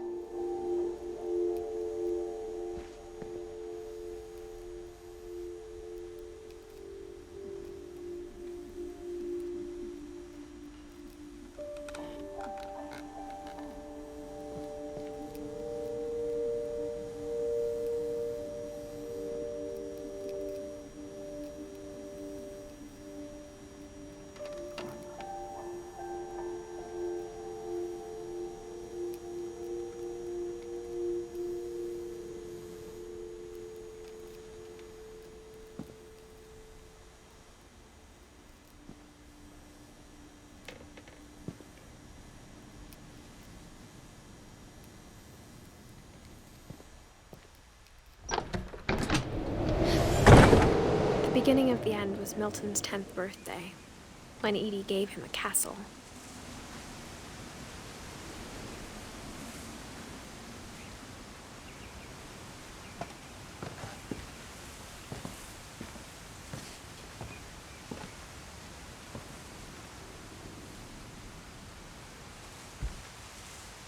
After Milton disappeared, the only thing he left behind was a room full of paintings.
I think Edie was happy to finally have another painter in the family.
Milton Finch in The Magic Paintbrush.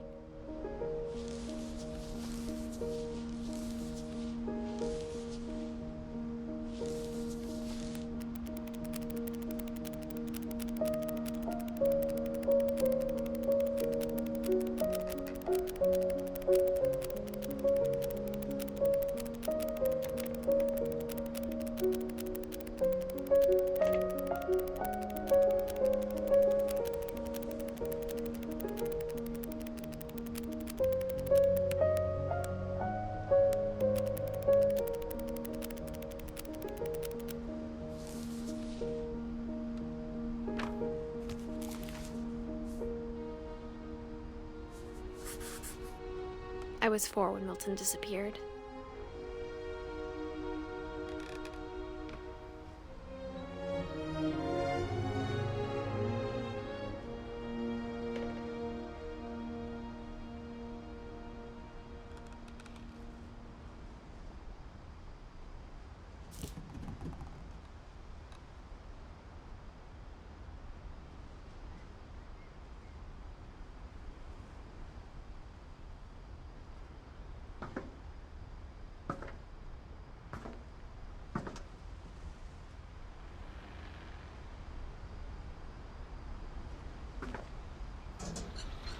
Mom spent months searching for my brother.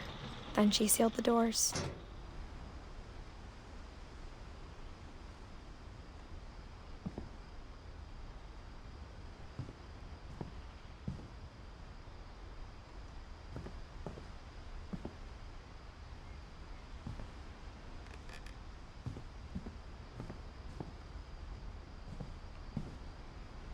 Whatever Milton had found in the house, Mom didn't want it getting out.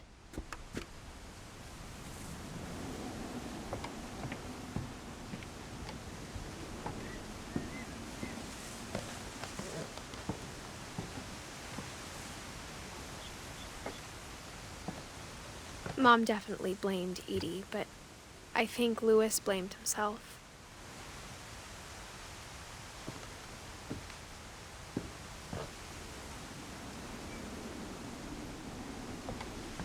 After he graduated, he just spent more and more time in his room, until Mom got him a job at the cannery.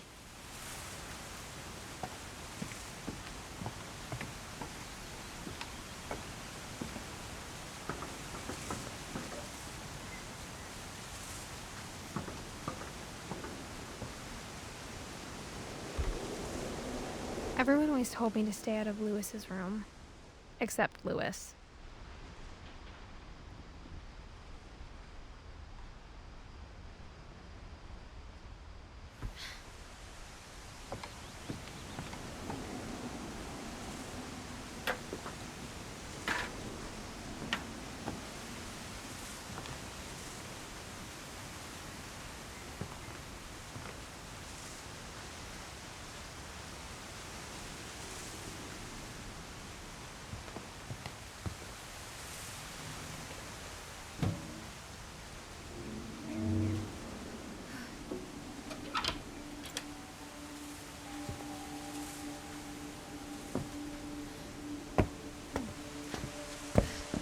Louis's room smelled very, very familiar.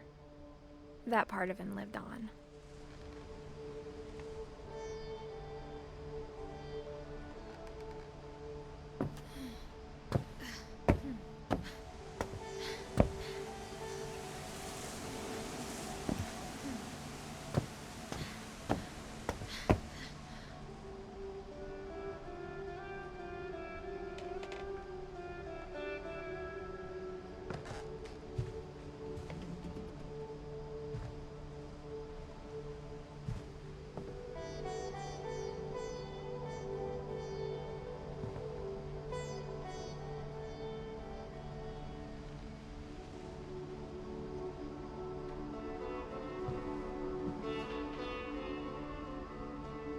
Louis and I spent a lot of time playing games together, but he was surprisingly bad at them.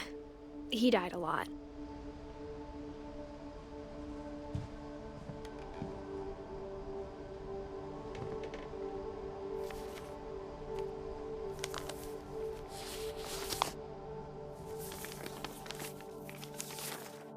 Dear Mrs. Finch, as Lewis's psychiatrist, I can understand your desire for an explanation. As I see it, the trouble began in January, shortly after we convinced your son to seek treatment for substance abuse. Newly sober, I believe Lewis first noticed the monotony of his daily life.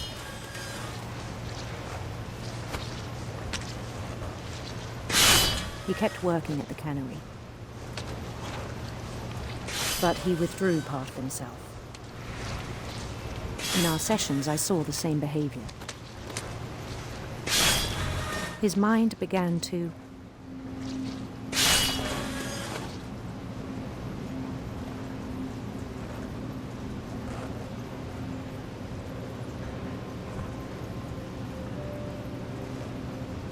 wander.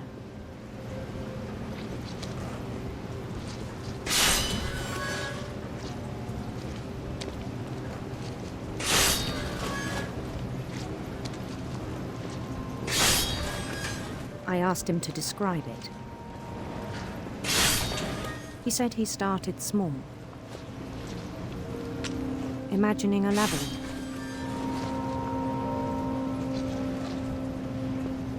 He'd feel his way about. Then something moved. Bats. And toads.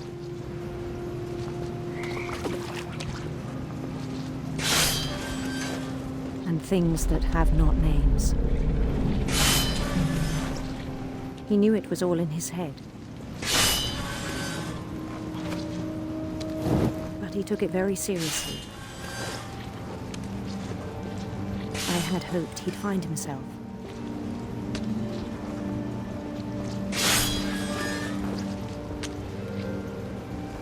But he found something more.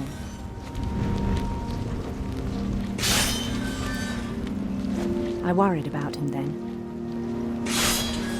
Daydreaming at the cannery. I spoke with his boss, but he said Lewis had become a model employee. Methodical, tireless, focused. Like a whole new Lewis. So I let him go on.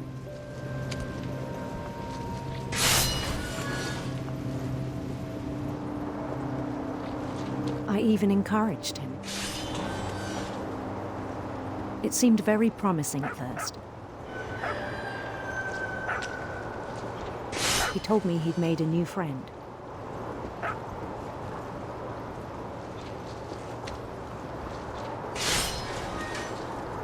On the edge of a city he named Lewis Topia. He built the city up slowly, brick by brick.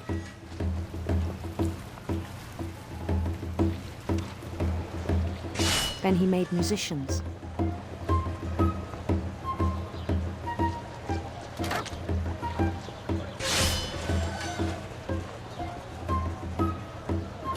And songs for them to play. He talked about starting a band.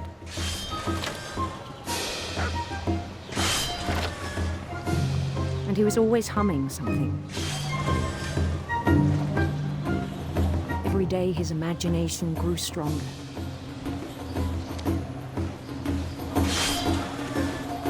He no longer spoke at the cannery.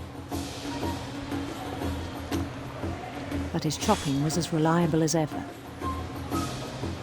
Then one day it struck him that all the cheering crowds, even the stones under his feet, were all in his imagination. So he could do whatever he wished.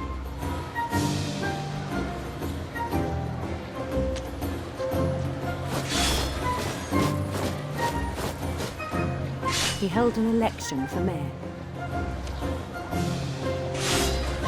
And he won.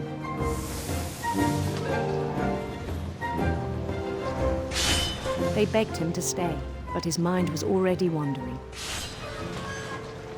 It became a game for him.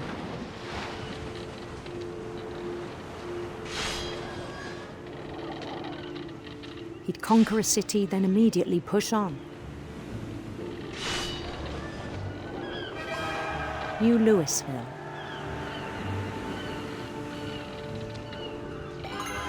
St. Louis.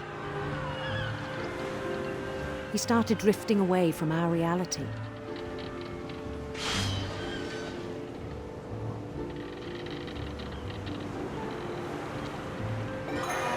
Minneapolis. Until one day he forgot to go home from the cannery. Even as his mother pleaded with him, part of Louis kept sailing on.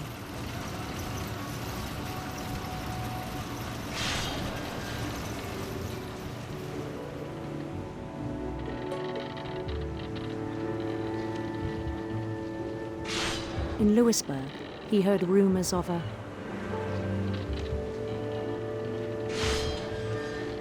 handsome queen.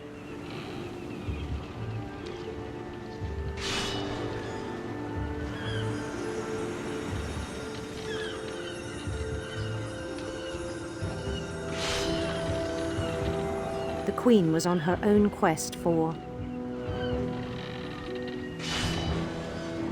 radiant rainbows.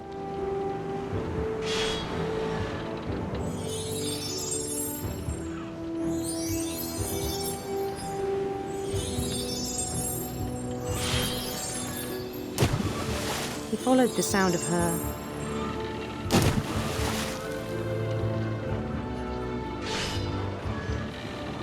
electric sitar.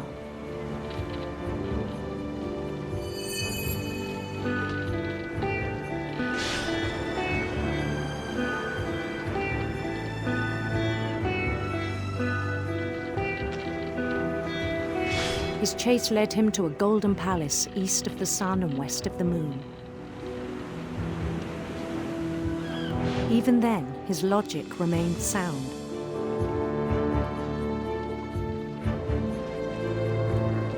He knew the world was all in his imagination.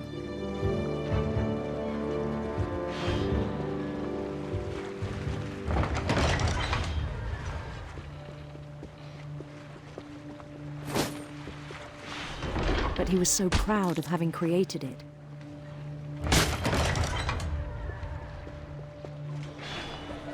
In his own eyes, he'd become something greater than a king.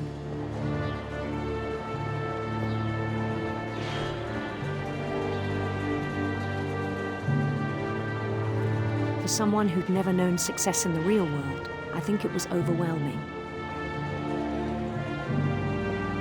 And then it struck him that the real Louis was not the one chopping salmon, but the one climbing the steps of a golden palace.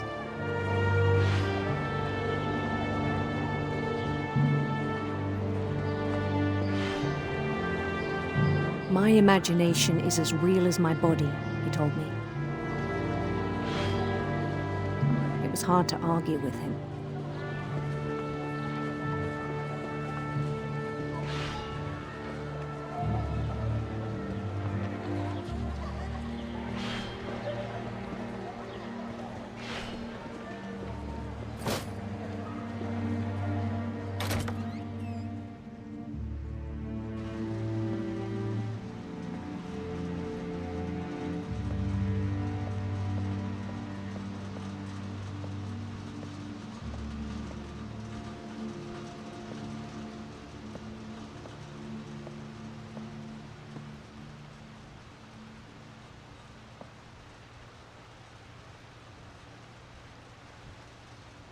Began to forget the world we know.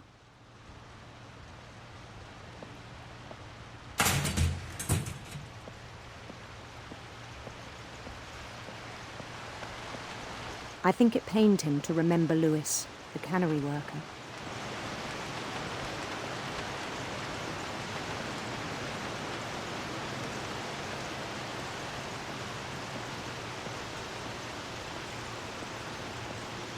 He began to despise the man with a royal contempt.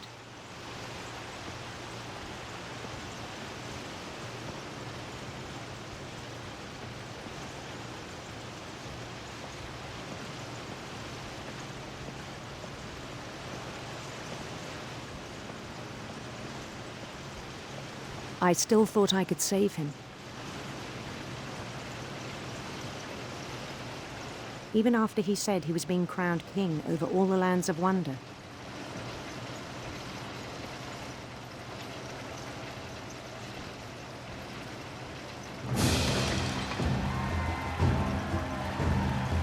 The palace would be packed with his companions.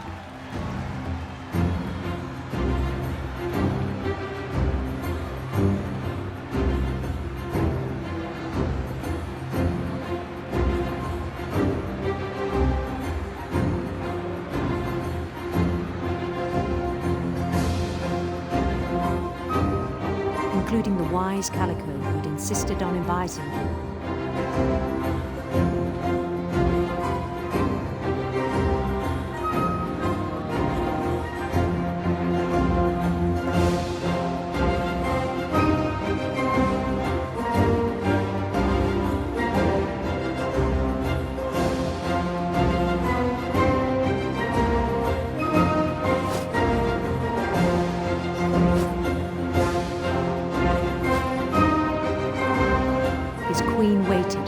His crown.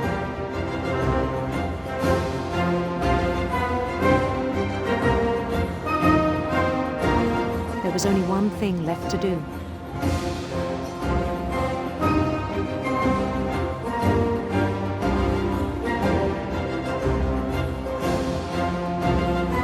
Bend down his head.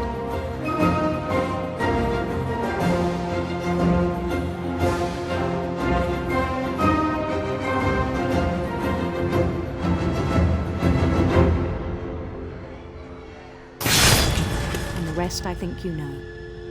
Mrs. Finch, your son was a kind man who will be missed by all of us who knew him.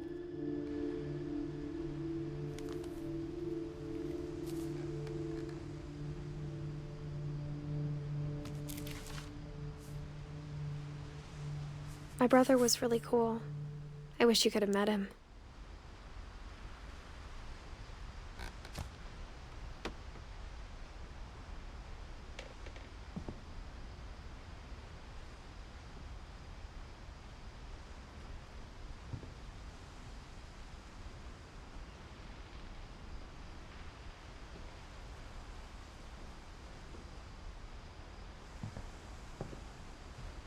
He was so proud of being Indian. I think for him, it was a way to be something other than just a Finch.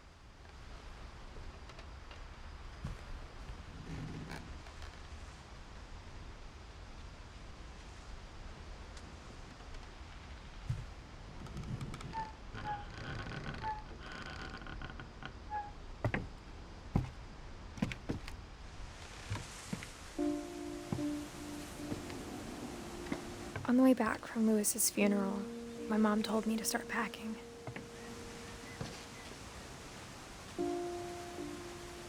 She waited until the day before we left to tell Edie.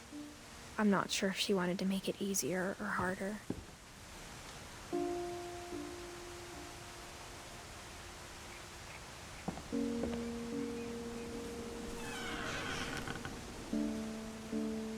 I wish we'd stayed.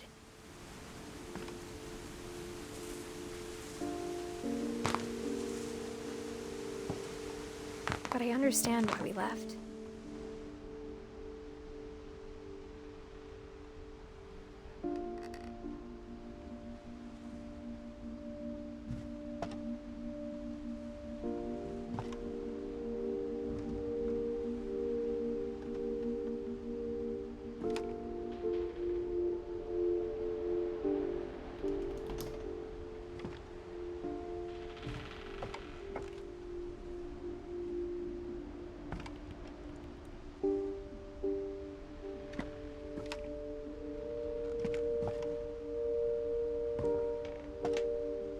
My mom ended up leaving everything behind.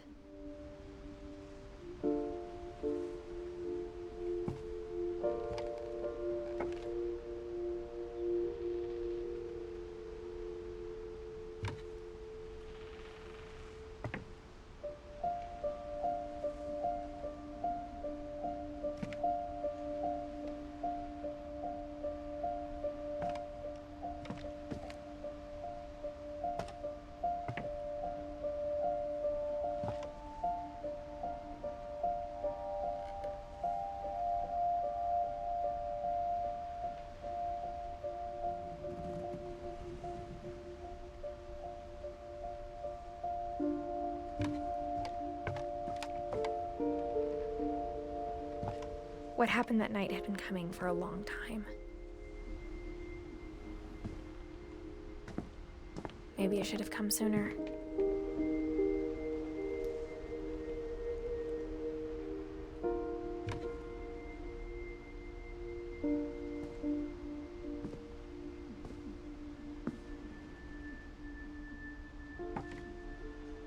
But it had to end one way or another. All that's left now is to tell you about that last night.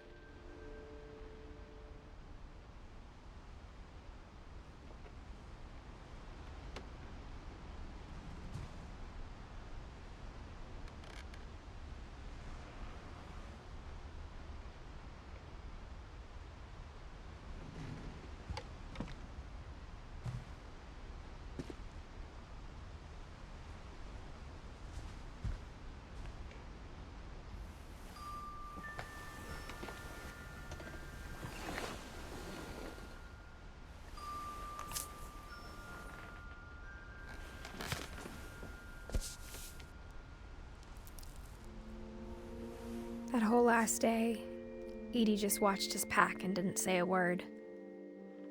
Until supper, when she raised her glass and said, "To our final night together, and all our final nights apart." Grandma, you know what I said about alcohol. Some of your medications are very Edith, specific. I left a present for you in the hallway. Why don't you go open it? The grown-ups have to argue now. I'm sorry, you're right. We're all leaving tomorrow. Let's just enjoy our last... I'm not leaving. Edith, you're excused.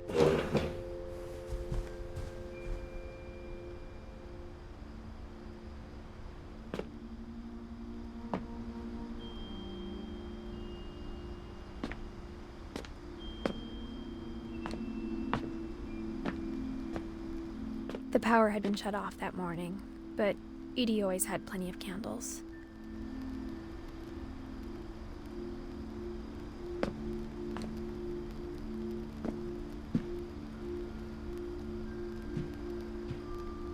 When my mom sealed the library, I don't think she knew about the other entrance.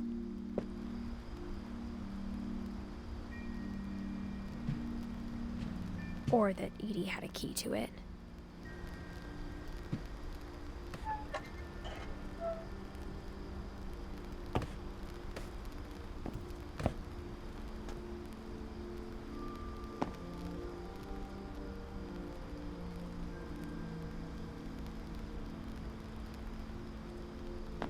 That thing you're afraid of isn't going to end when you leave the house.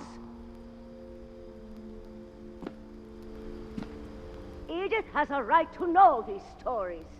My children are dead because of your stories!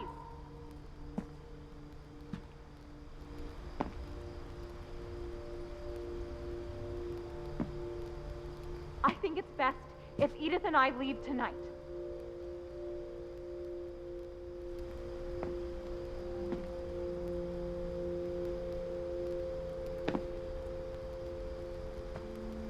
We'll have the nursing home send a van for you in the morning, okay?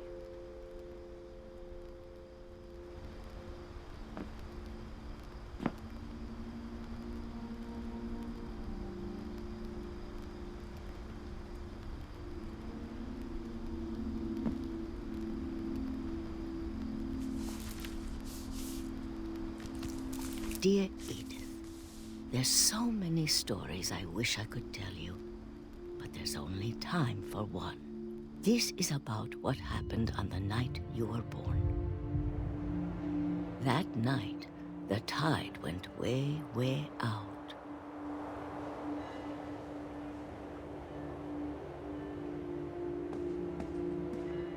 It was the first and last time I ever saw the old house aground.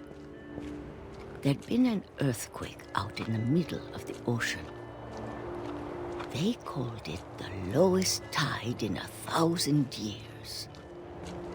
God, it smelled awful. You know, I've seen that house every day of my life.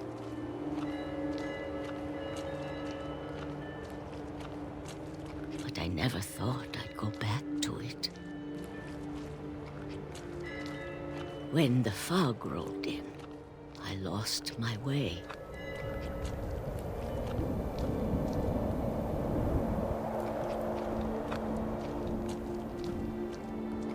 I got turned around.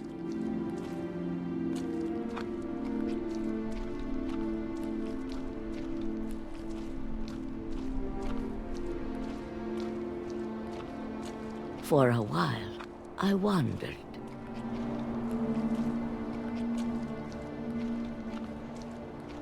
I started seeing things.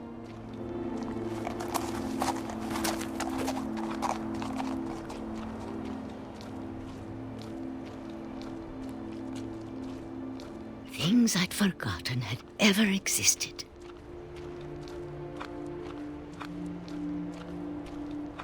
But when I saw them, they felt like old friends. That night, a lot of things came back to me.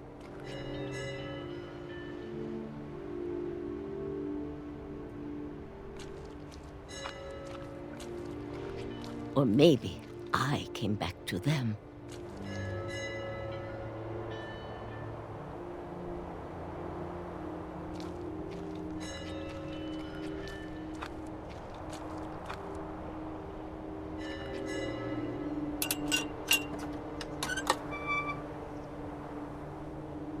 Things I can't explain, but that I need you to try and... Edith, what are you doing in here? It's mine. Edith! Mom, you're gonna rip it! Let go! I kicked and screamed, but Mom dragged me to the car. I never saw Great-Grandma Edie again. The next morning, the band came to pick her up, but she was already gone. After that, we moved around a lot.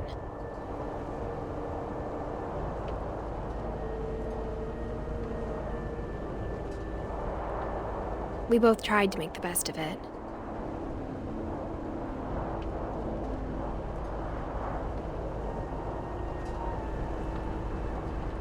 A few years went by.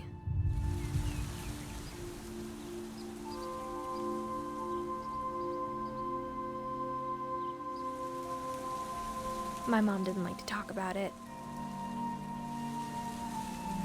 but she started getting sick a lot. The rest happened pretty quickly. She got better for a while, and then she didn't. And then I was alone. The last Finch left alive.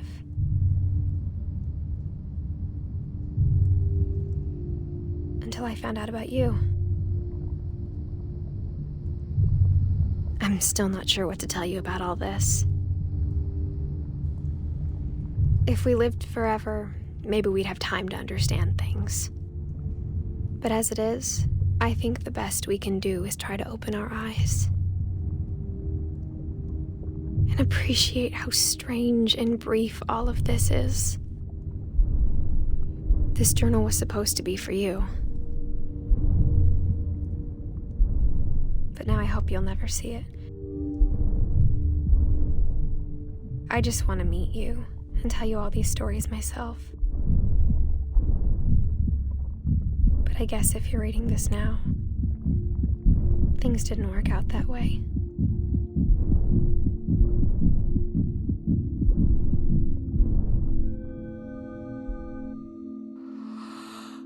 This is where your story begins. I'm sorry I won't be there to see it. It's a lot to ask, but I don't want you to be sad that I'm gone. I want you to be amazed that any of us ever had a chance to be here at all. Good luck.